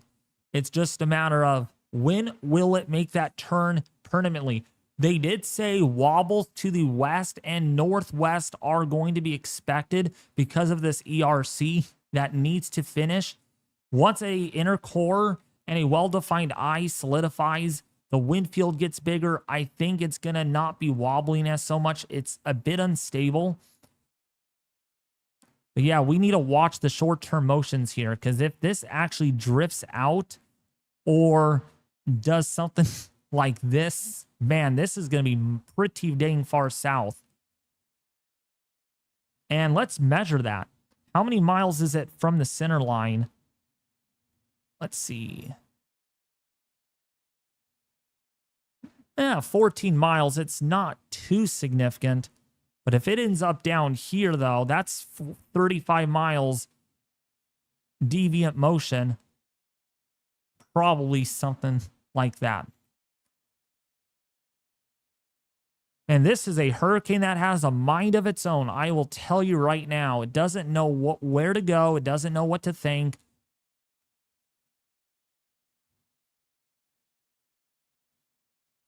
But you know what's scary? When the system rapidly intensified last night, it did have a deviant motion similar to this. Not saying that this is undergoing another phase yet, because the Eyewall replacement cycle has not completed. But I don't know. This storm does not know what it's thinking right now.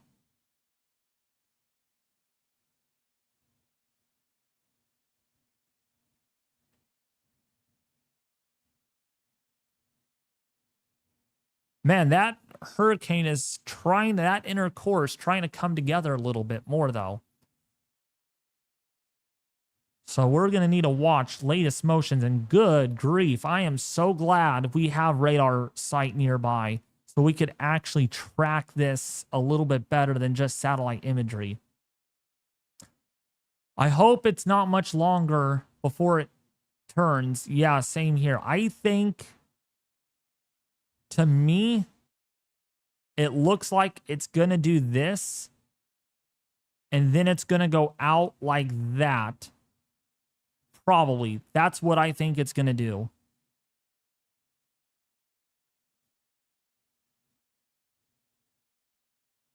Leaving the cone again, threatening to do so. Yeah, I've seen that too many times today. Probably the most hideous thing that a hurricane can do is just not listen to the National Hurricane Center and be like, oh, I'll go wherever the heck I want. No one can tell me what to do. I am Erin. I am the boss, and I will go where I want to go. Well, actually, you're not going to go where you want to go because you could hurt people.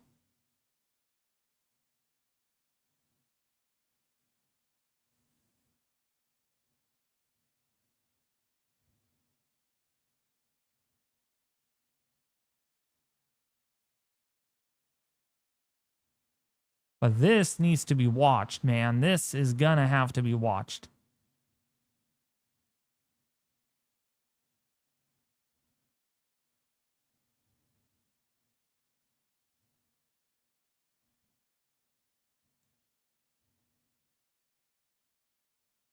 No landfall in North Carolina, no.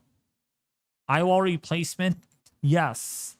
The eyewall replacement cycle is still ongoing right now. So we're just going to watch this very closely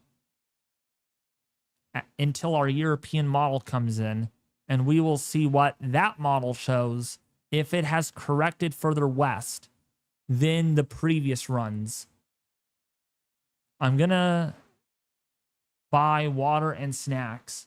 Well, that's up to you.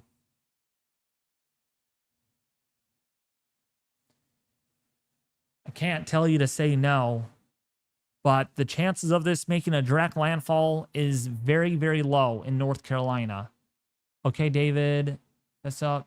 Didn't you get Erin the hurricane intoxicated last night during that flight? Maybe I did. Maybe I threw it some drugs and it got rapidly intensified after that. Which, by the way, I got some good news.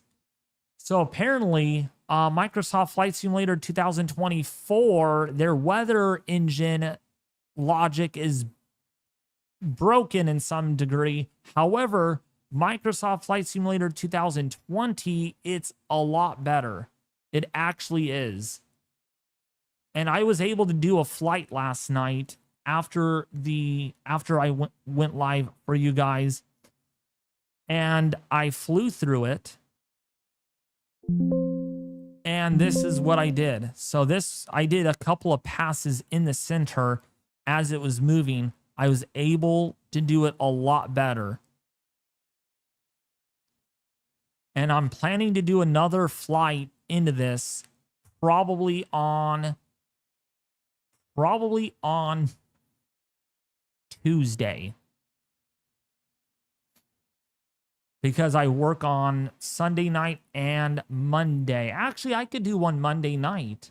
Yes, because I'm off by like 7:30. I'm not closing Monday night. And if they tell me to close, I'll be like, be quiet. I'm not closing. I have a YouTube channel to manage. My viewers want me desperately. So, why is Erin unpredictable? I'm thinking the same thing. Why is it unpredictable? Because it's very compact. That's why it's unpredictable. Compact systems are the most unpredictable than you could ever think of. The broader ones are actually more predictable. See, it kind of goes a win-on-win situation. A compact system focuses its energy in a smaller area, so it's, in theory, it doesn't impact as many people as a much larger hurricane does, but the disadvantage to that is smaller storms intensify much more faster and rapid versus larger hurricanes that do it typically slowly. So the size of the storm really plays a role, and this hurricane was awfully small, not as small as Milton, but it was small. And it still is small right now.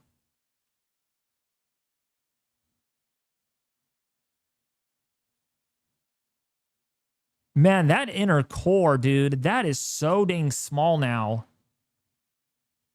It looks like it's breaking down. It looks like it's breaking down even more. So we're going to need to watch this.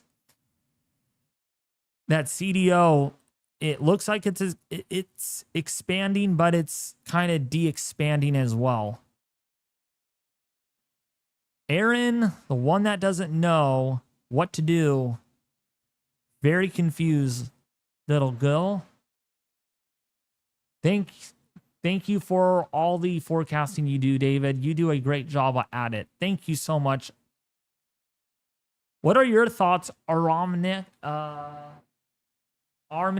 What are your thoughts about this? Based on radar imagery, do you think it's almost done with the Eyewall replacement cycle? Do you think it's finished? What are your thoughts? Thank you for the $5 donation, you guys, or for the people that have donated tonight in this live stream.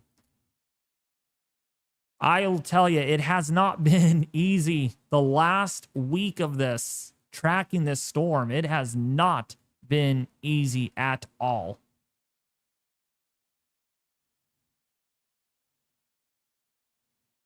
So it's been a long one, to the point last night I did not sleep for 20 hours straight.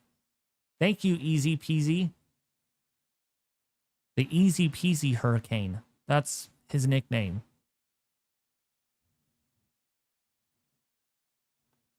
No, I'm just kidding. He's not an Easy Peasy Hurricane.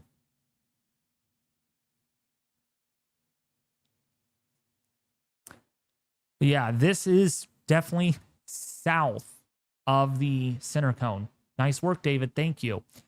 By the way, if you do like what I do, if you like my forecasting, you haven't been here before, and you're new to the channel, and you like these live streams, and of course, if you like my videos that I do on a daily basis, I can't even keep count of how many videos I have released so far this hurricane season. I think we're up to like 91 or 92 videos. I mean, already.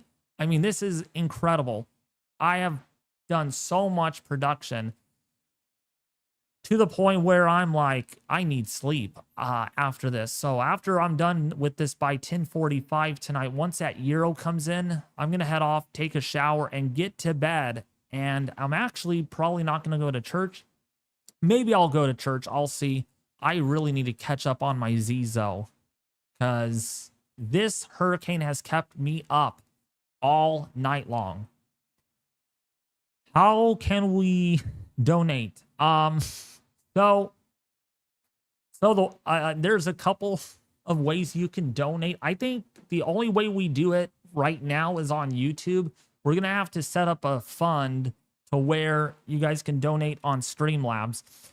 But the where you can donate is by clicking this little dollar bill sign, and then it'll ask you a super sticker or a super chat, and then you can pick on how much you want to donate, and then you can type in a message, and like, I can't type my, oh wait, I can just say, David, great work. And then you just hit buy and send. Very easy to do. So yeah, we're going to watch this though. Actually, did we get our new hurricane models in? Let's take a look at that. Let's take a look at our new hurricane models. Nope. Yeah, we did. We sure did. Did it take the Eyewall replacement cycle into consideration? It sure did, and it looks like it is going to intensify on the other side.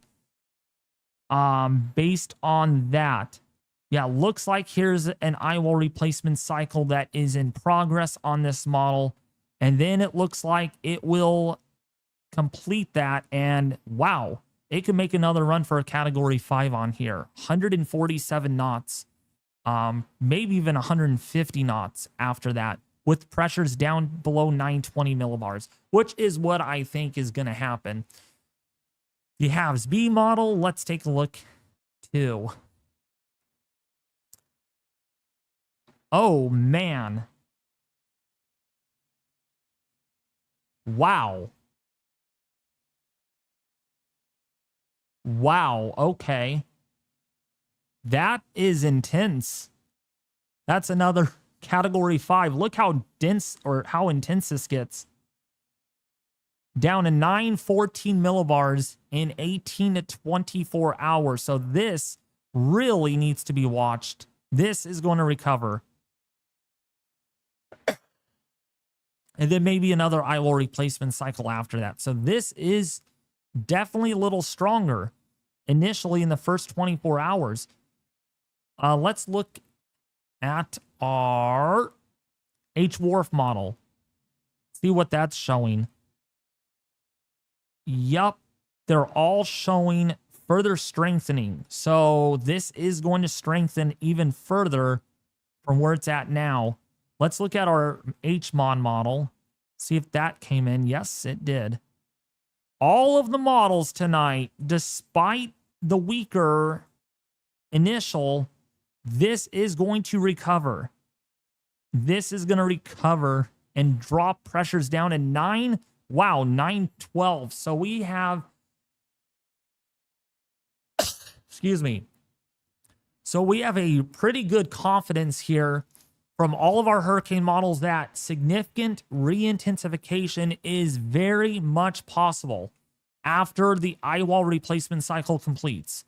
When that completes, it is hard to tell, but the sooner it completes itself, the more chances this actually could have at becoming a second round of Category 5 intensity. But yeah, thank you, Ken Masterson, for the $10 donation. I appreciate that very much. Thanks, David. Very enjoyable. Thank you. 910 is the maximum. Oh, really? Was there a 910 on there? There's a 912. I don't see a 910. Maybe on the H wharf you saw that.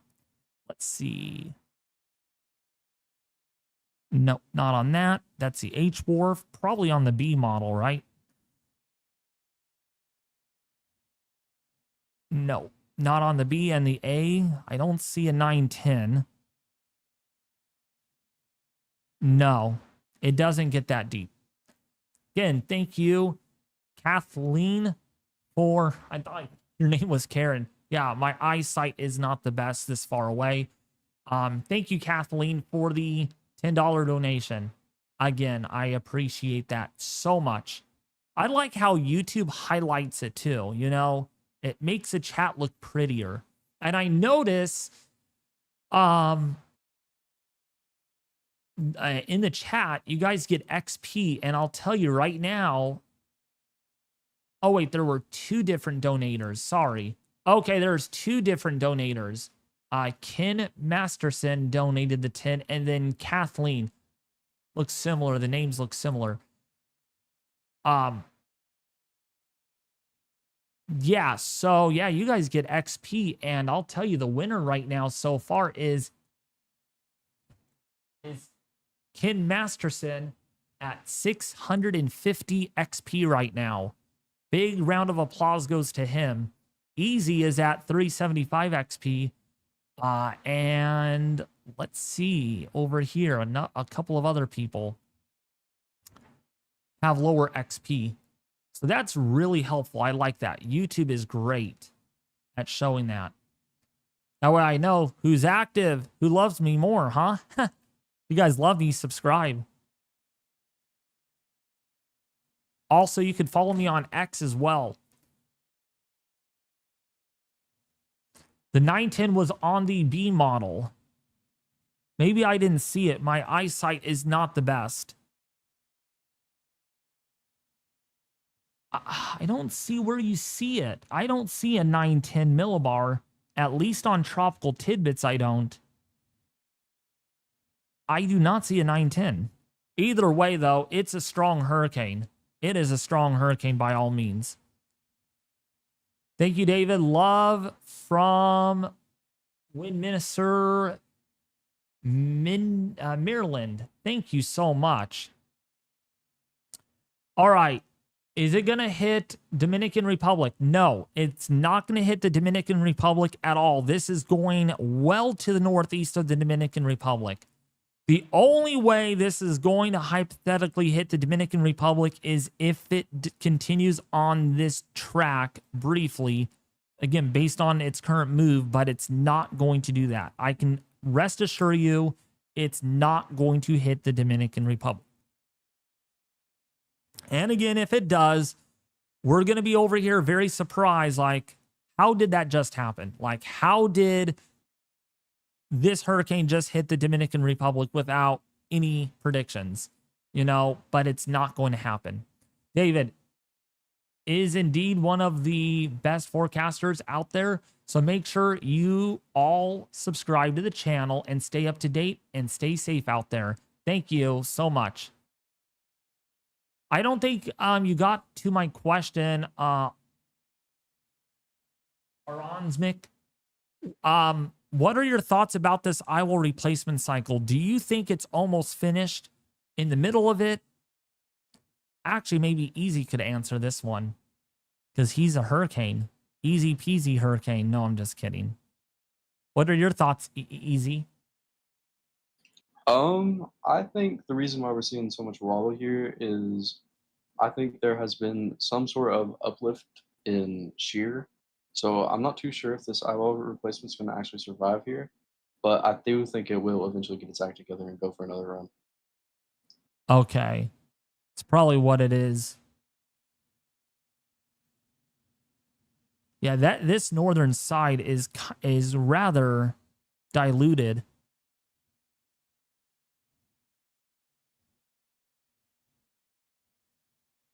It's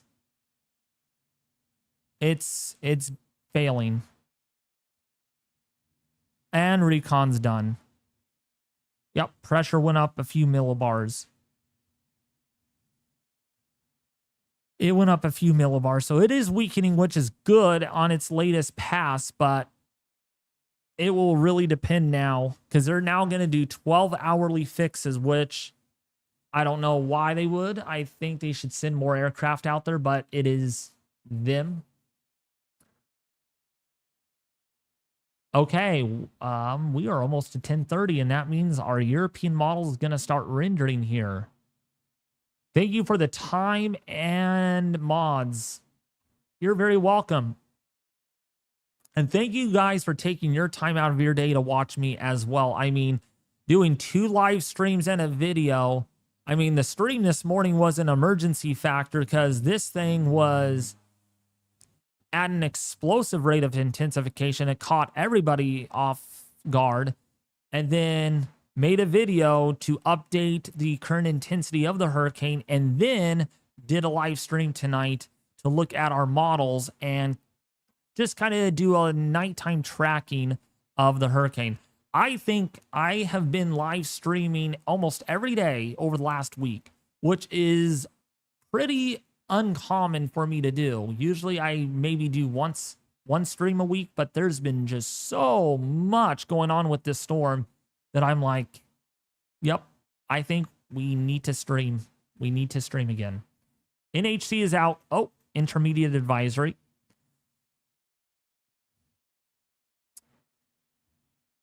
Did they drop? No, it's not out. It's only 10:30. I just realized that. It's only 10:30 my time, so it's not out. It is not out yet. I has an Eyewall. Yeah, you know what? I think... Man, I don't know. It's darn right close of completing one. I mean, there is definitely a solid band here wrapping all the way around almost. And there is your eye. I need to actually see who's online on Discord besides Easy here to see what they say. Of course, everyone's offline.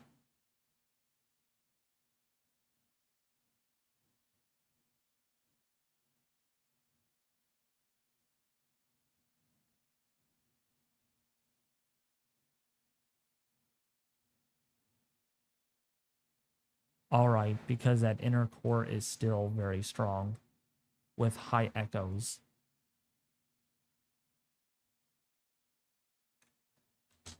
David, if you look at the local radar, it looks like we're finally getting that shift north in the past few frames.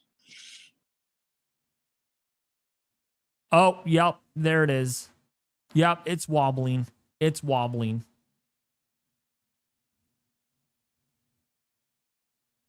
Yep. Yep. It's shifting a little bit. David, NHC is out. Why? I'm not getting an update. This is the 11 p.m. update. It's not out on my end. Yeah, I have the 11 o'clock advisory. It's not out. I don't know why it's not out on my end, but it's out on your guys' end. Tyler, then what's the intensity then? What's the intensity at? What's the pressure at? Because I'm seeing 11 p.m. I'm seeing 11 p.m. still. Oh, it's not the Erin update. Oh, the highlighted area. Okay, that's probably what you're referring to. Yep, 2 a.m. Okay, 020. So it's still at a 20% chance of tropical development out here. That's what you were probably referring to. I'm like, no, there's no update. Now, I don't know if you guys are getting this bug that, like, sometimes if you mouse over for a while, it will just take you to Flossie. I don't know why that is. Maybe you guys are not having that bug, but I'm certainly having that bug.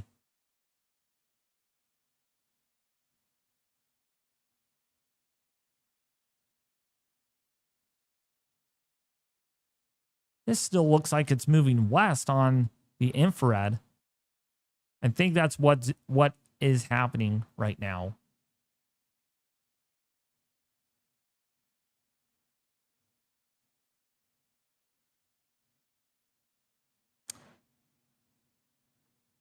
Oh, it's fine, Tyler. Yeah, I was like, if they released it at 10:30, that would be really early. They do want, so how it works is if it's 2 a.m. in the Eastern, so they'll do a 2, 5, 8, 11, 2, 5, 8, 11. And then for me, it will be 3 hours. I'm 3 hours behind Eastern time. So it would be 11 p.m. for the intermediate update, and then it would be 2 a.m. for the complete update from the NHC. Unless there's a Hurricane Hillary hitting California, then it's in Pacific time. Then that's easy to convert. Which that storm was actually exciting for me because I was actually able to experience the tropical kind of side of it. Rain, some wind. I predict a direct landfall in North Carolina as Cat 5. No, Cassie. Thank you. Cassie, nah, it's not going to be a Cat 5. What's funny is people complain about me fear-mongering. Some people actually predict Cat 5 in North Carolina. Like, no. I try to be generous. I really try to be very generous. Conservative, I meant. Not generous, but conservative with my forecasts. Okay, the GEFS ensemble has shifted back to the east again. Interesting. It shifted back to the east. But that does not mean impacts are lesser. We'll have to wait for the European ensemble forecast. Which, again, will happen when I am not live streaming. I will be probably asleep once that comes out because that's delayed usually.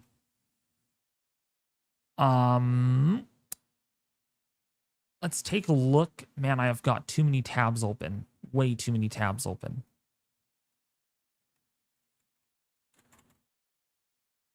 So let me see. Not that. I wanted weather bell. Dagnabbit. Okay, there we go. So as we look at the euro, it's coming in right now. Let's see what it's showing for our system. I want to see if this is actually further to the west.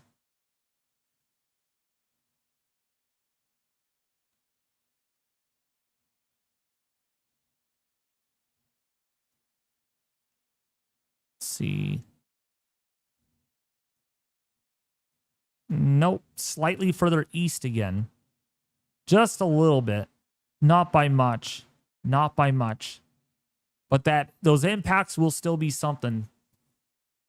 So therefore, I'm really confident, very confident, actually 100% confident that there will not be a landfall at all in the United States or Bermuda at the moment.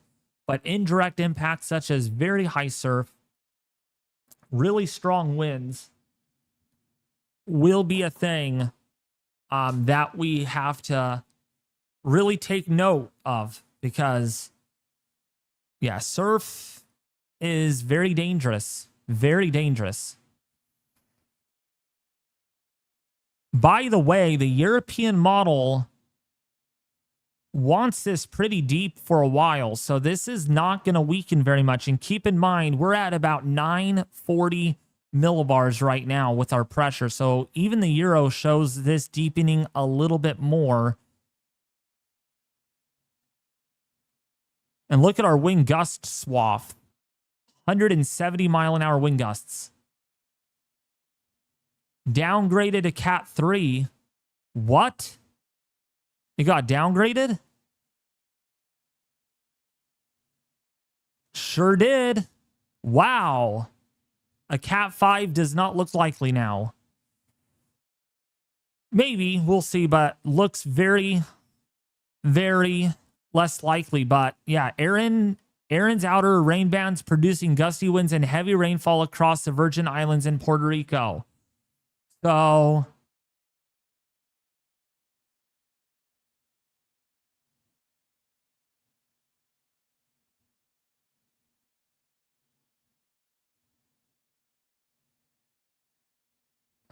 So it looks like, yeah, this is a Category 3, which is really ironic. This went from a tropical storm to a Category 5 overnight, and now from a Category 5 to a Category 2, or a Category 3, literally. So this has notably weakened, but it does not mean that it's going to come down below a Category 3. It's going to be a major hurricane for a while because it's going to try to intensify yet again. And this is a high-end Category 3 hurricane. I mean, that is still a major hurricane, by all means. Yeah, the Eyewall replacement cycle really took a beating.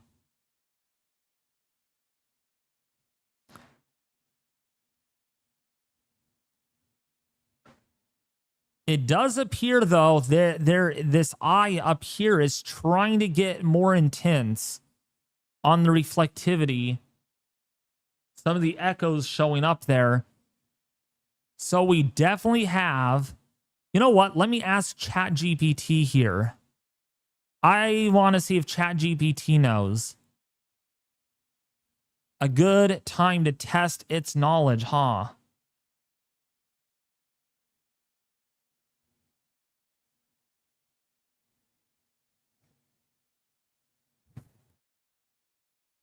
Let me take a picture of this.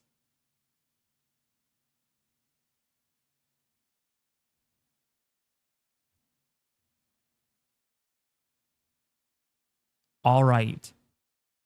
This is a look at Major Hurricane Erin with a Category 3 with 125 miles an hour.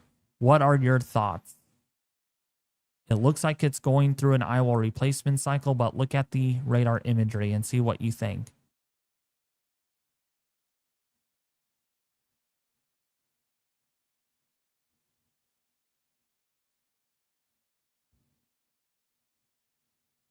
All right, look at this. Deep learning, what it's going to give us. See what it says. The radar shows a very well-defined eye, nearly circular, which is a hallmark of a mature major hurricane. Around the eye, there's a tight ring of intense reflectivity, reds, indicating a strong, compact eye wall with extremely heavy rain and embedded convection. The concentric bands of reflectivity suggest that the storm is very organized. Possible Eyewall replacement cycle, ERC. I can see what you're pointing out. The outer rain bands on the southeastern side, the yellow and red arcs beyond the core, are becoming better defined, which can be the early stages of a secondary eyewall forming. In the ERC, the inner eyewall, the one we see clearly now, eventually weakens and collapses as the outer eyewall contracts inward, replacing it.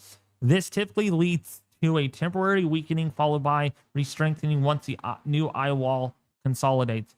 Right now, it looks like Erin is possibly entering the early stages of an eyewall replacement cycle, but the inner eyewall still appears very intense and dominant. In the outer ring, if the outer ring closes off, which has not done so on the northwestern side, that would then have to confirm the cycle. But is Erin in the middle, the end, or the beginning of an ERC?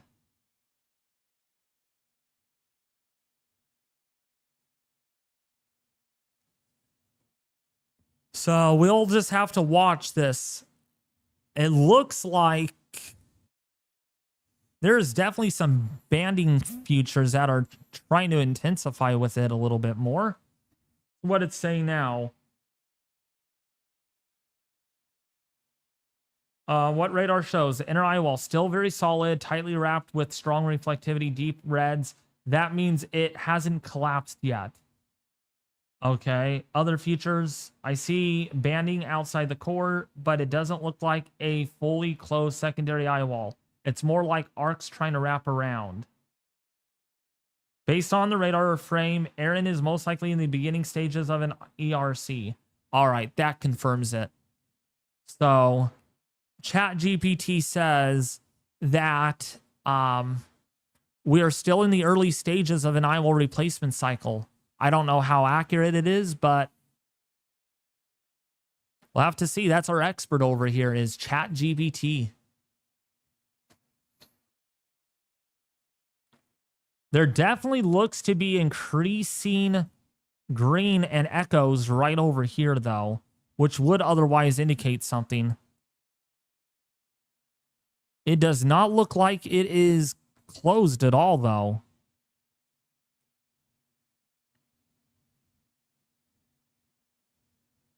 Man, if I had Pat here or other people, they would actually help tell me.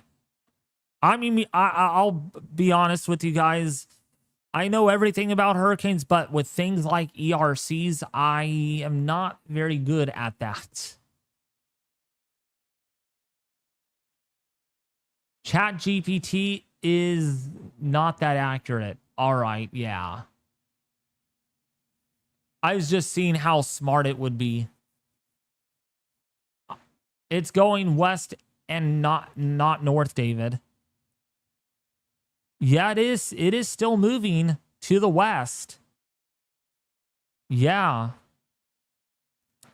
Man, this is not what you want to see. This is definitely not what you want to see at all. Very deviant motion. It slowed down.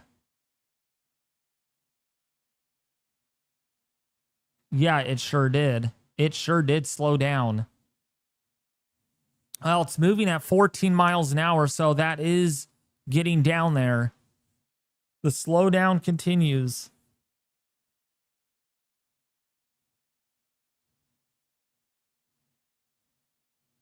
I'm going to look at shear analysis really quickly, though, to see if there is any shear that might not allow it to fully complete.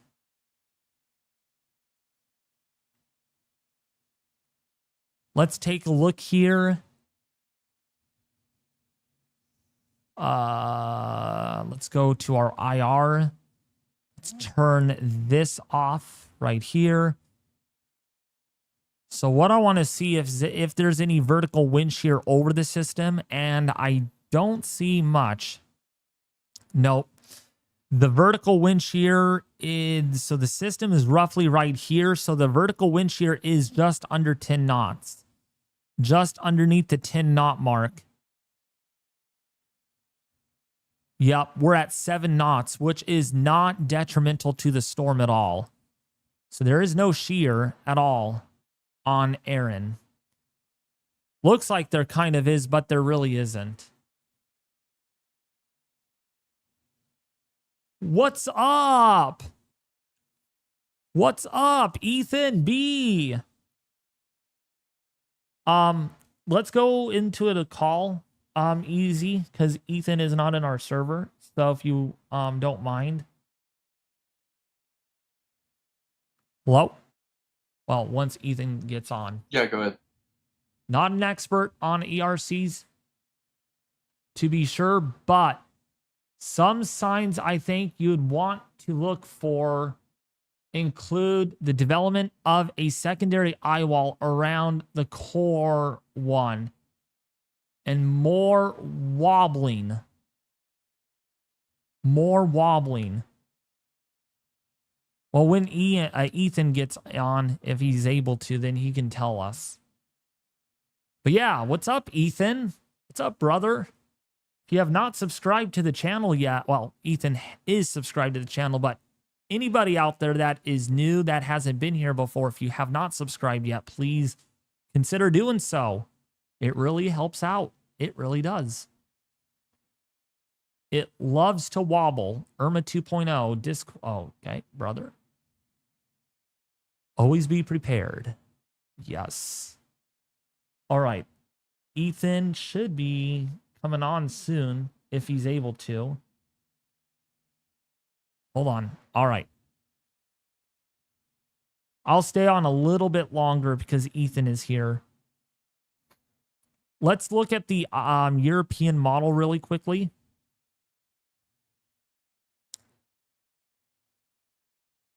See where this takes us. Man, that's close. But it is further offshore. Interesting. It is further offshore this time. But still tropical storm force winds. And not as strong, interestingly, not as strong on this model run.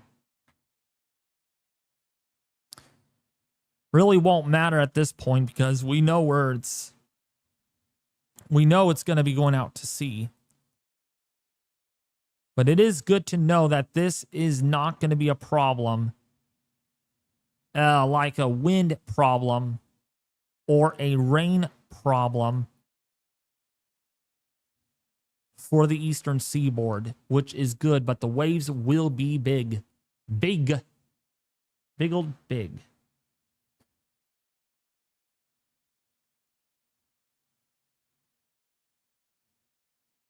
You'll let me know when you're on, Ethan. That is a very small eye, though. Very small eye.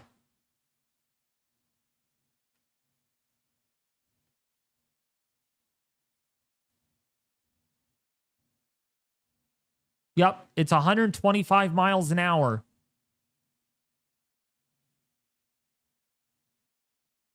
I am rendering, David, at 100% full quality. All right. Let's see what you say. Let's see what your model says. Do you think it might disobey models? It looks like it right now. Still weakening. Yeah, it is still weakening, which is good. Though if more this weakens, the lesser the surf is going to be in the long run. But I bet you I wake up in the morning and this is not going to look like this. It's probably going to look a little stronger or a little weaker. Right now, the eye on the satellite is literally gone. Check your DMs.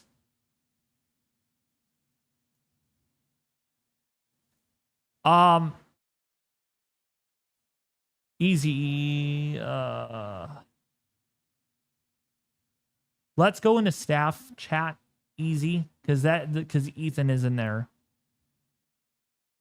Actually, no, hold on. Let's see. YouTube managers. Where is it at? There we go. Let's do that. Easy. So I'll call over there.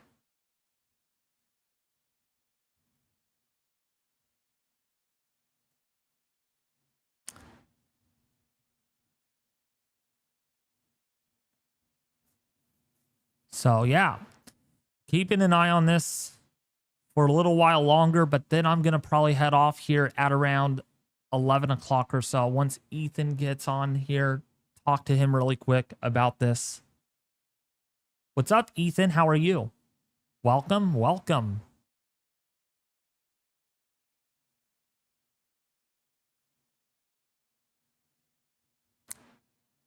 Okay. He will be here in a second. He's having mic.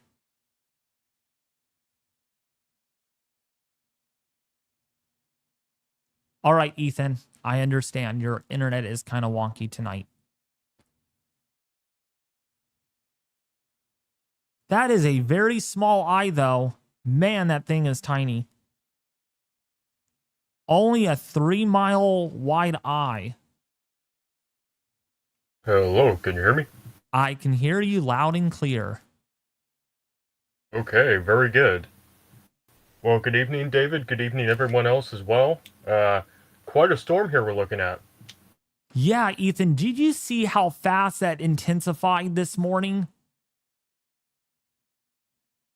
Yes, I did. That was really something extraordinary to see. That's something that we haven't seen very much in many of the past hurricanes, that degree of rapid intensification.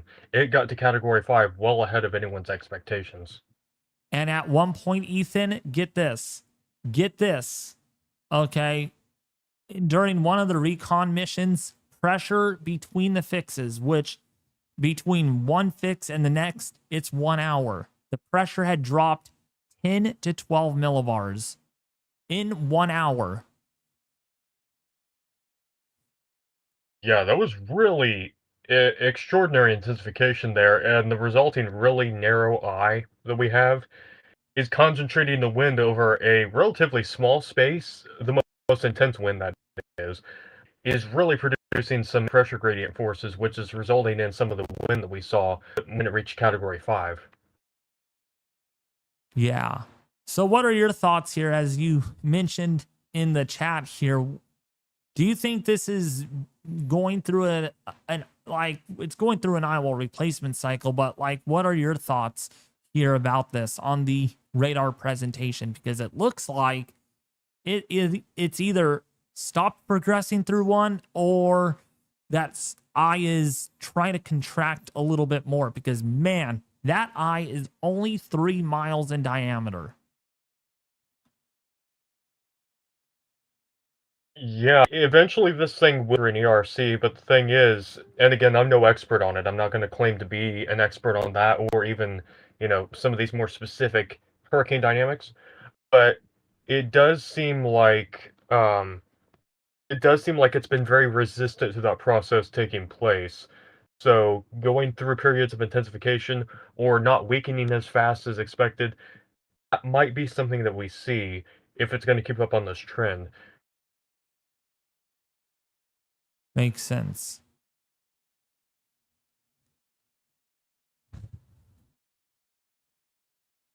Is there any info on the new storm off of or from Africa? Yeah, let's actually take a look at that. You guys are curious about that, so let's take a look at it before I head off for the night. So the Euro, yeah, the Euro does agree that there is going to be some Genesis, but an out to sea one.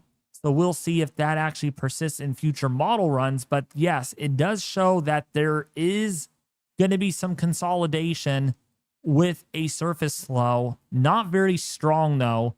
This would only be like a 995 millibar system. So it's not very strong on the Euro. Let's see what it looks like on the artificial intelligence model. Let's see if that shows something. Yeah, so it's similar, but it's not a closed circulation. So yeah, that wave coming off of Africa will need to be watched. Certainly going to need to be watched. So yeah, I'm showing the next storm. So there is Erin moving out to sea. Not going to bother anyone, although rip currents are going to be extreme with that. And then the next system comes on in. Again, depending on what model you look like, not look like, you look at will depend different things. So the Euro shows a system moving literally over here in the southwestern Atlantic, just like Erin is doing right now. And then looking at the GFS model, it has a system down here that quickly intensifies into perhaps a major hurricane right before landfall over the Carolina coast. So there is a lot of uncertainty right now that still has to be worked out in the modeling, but we know something's going to probably form out of this West African monsoon gyre with southwesterly flow here, northeasterly flow here, and you get your monsoonal trough oriented like this, pretty conducive to get TC genesis. Focus on ensembles for 99L. There's no 99L. There's no ensembles out for that. Silly. But there is a signal still for development in 7 days out here in the MDR. If we look at the 06Z run, a little bit of a stronger signal. 12Z run shows this. Well, the 12Z was really crazy at it. And then and still in the 18Z, but the 0Z is like, I'm a little less certain about it. A little less certain. The European ensemble has not started rendering yet. Actually, maybe it has. Let's see.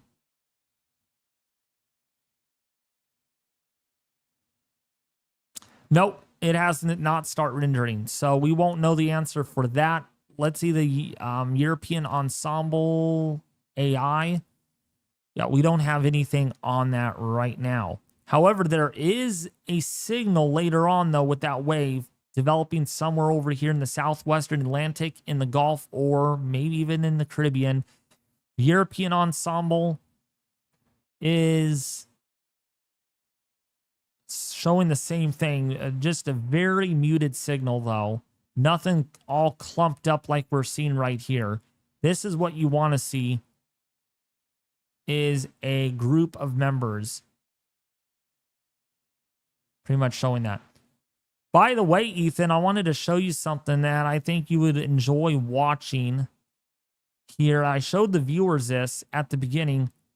Look at how intense this hurricane is that Hurricane Hunters flew through.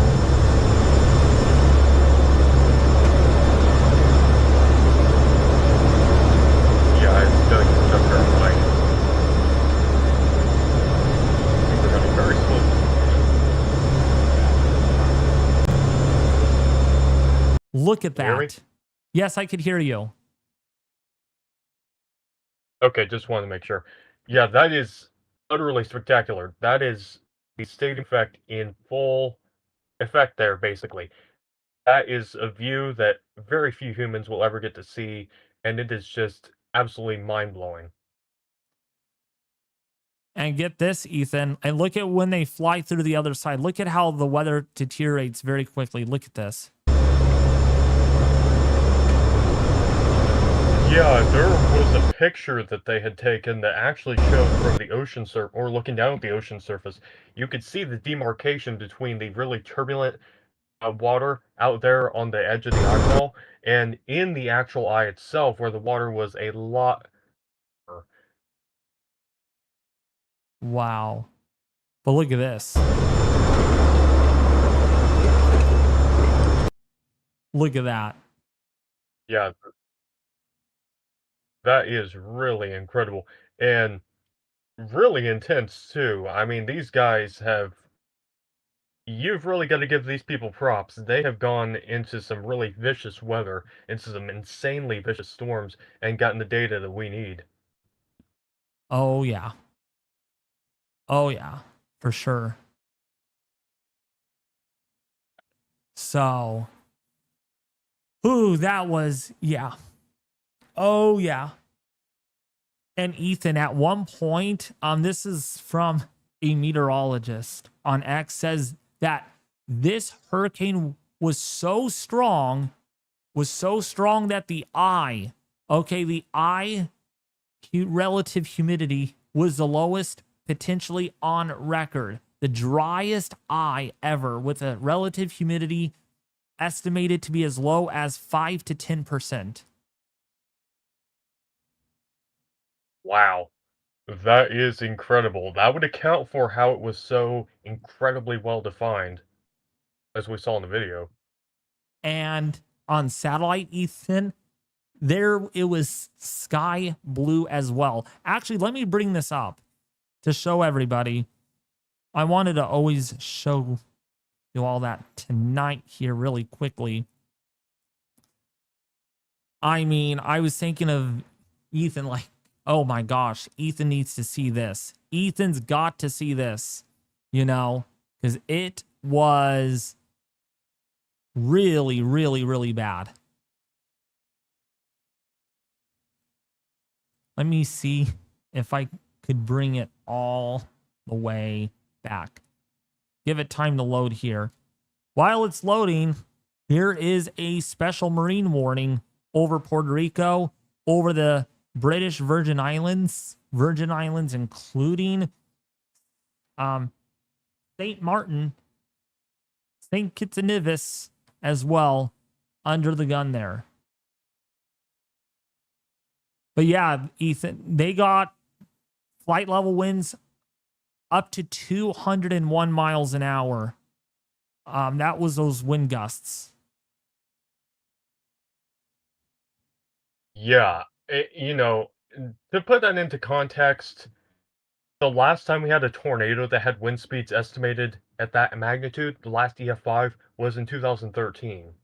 To have wind speeds in excess of 200 miles an hour, that is just, you know, one of the most violent forces on Earth, and that was concentrated in that eye. Which, interestingly, the fact that the eye was as concentrated as it was, so narrow, was part of what made it so intense, because the pressure gradient was, extended over a relatively small area, which means the gradient itself was very, very tight.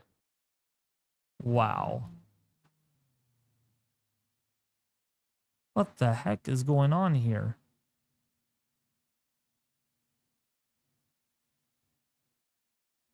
Okay, I'm going to have to change it to red. Hold on a second.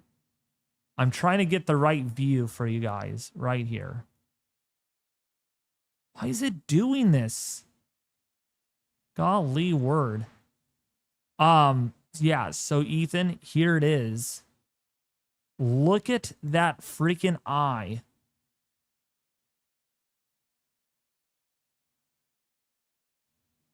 Yeah, that is absolutely classic right there. You can see the density of the central dense overcast around it. You can see the kind of convective nature included very near the eye wall as well, how it looks kind of bumpy. And just how insanely well formed that is. Relatively narrow as well, of course. We've been talking about that. But just to be able to see that tiny pinhole eye all the way down to the ocean floor is something that always amazes me. And in this case, it was a prime example of that.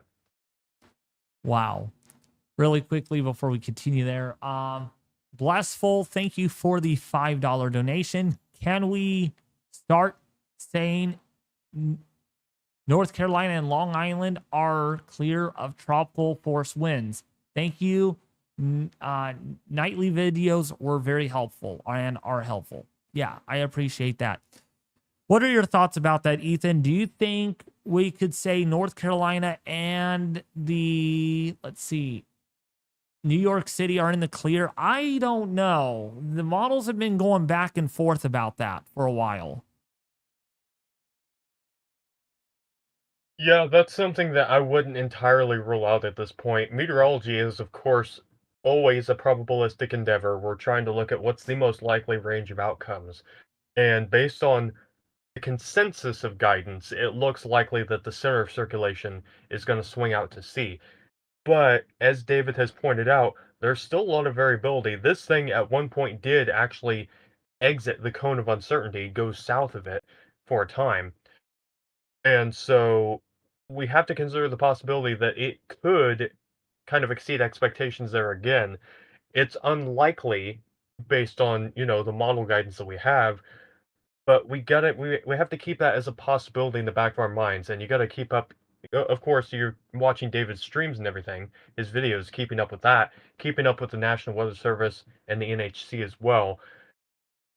We can't entirely rule that out, but it is at this point a relatively low probability scenario.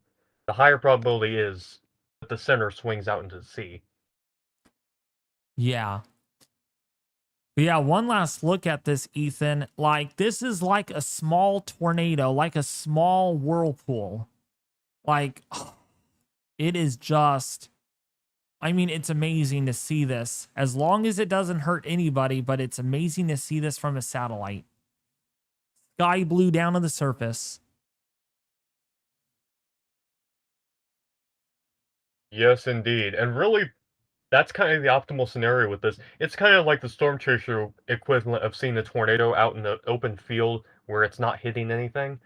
This is just insane to see on satellite. And meteorologists, of course, we geek out about this kind of stuff. And so, as long as it's out in the middle of the ocean, not hurting anyone, that's the ideal scenario. And and when you guys think about a tornado as well, it's like a hurricane, isn't it, Ethan? I mean, in the sense that they're cyclones, yeah, they obviously operate on very different scales and very different mechanisms. So, but in a sense, you got some really strong winds concentrated around this really, really tight pressure gradient, and they are cyclones, but they just operate on very different scales, different formation mechanisms, very different hazards, of course. Uh, you got all those to consider. Yeah. But man, what a powerful hurricane this thing was. Oh my gosh. I thought, with the pressure that had dropped that fast, Ethan, like, let's just say last night when I went to bed, or I was going to bed at like midnight, and I was keeping an eye on that recon pass, it had dropped a lot more. And I'm like, whoa, okay, this is not good. It went from 960 something millibars, Ethan, to like 920-ish millibars in like a span of like 4 or 5 hours. Yeah, and that is incredible. We don't normally see that rate of intensification, that lowering of the pressure. And that's what we talk about basically with hurricanes. As the pressure gets lower, the hurricane gets stronger. You probably all know that, and you probably picked up on it. But that's basically what we're equating here.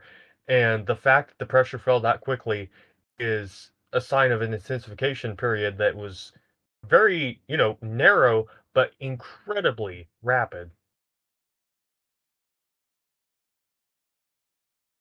Yeah.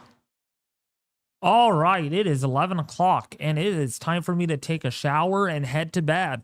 If you before I do go though, if you all have not been here before, if any of you are new and you absolutely love the discussion of having some of my staff people on board talking about the weather, getting to learn a lot more about this, as well as tracking these hurricanes with me live in real time, discussions, videos, and much more, please don't forget to subscribe, because guess what?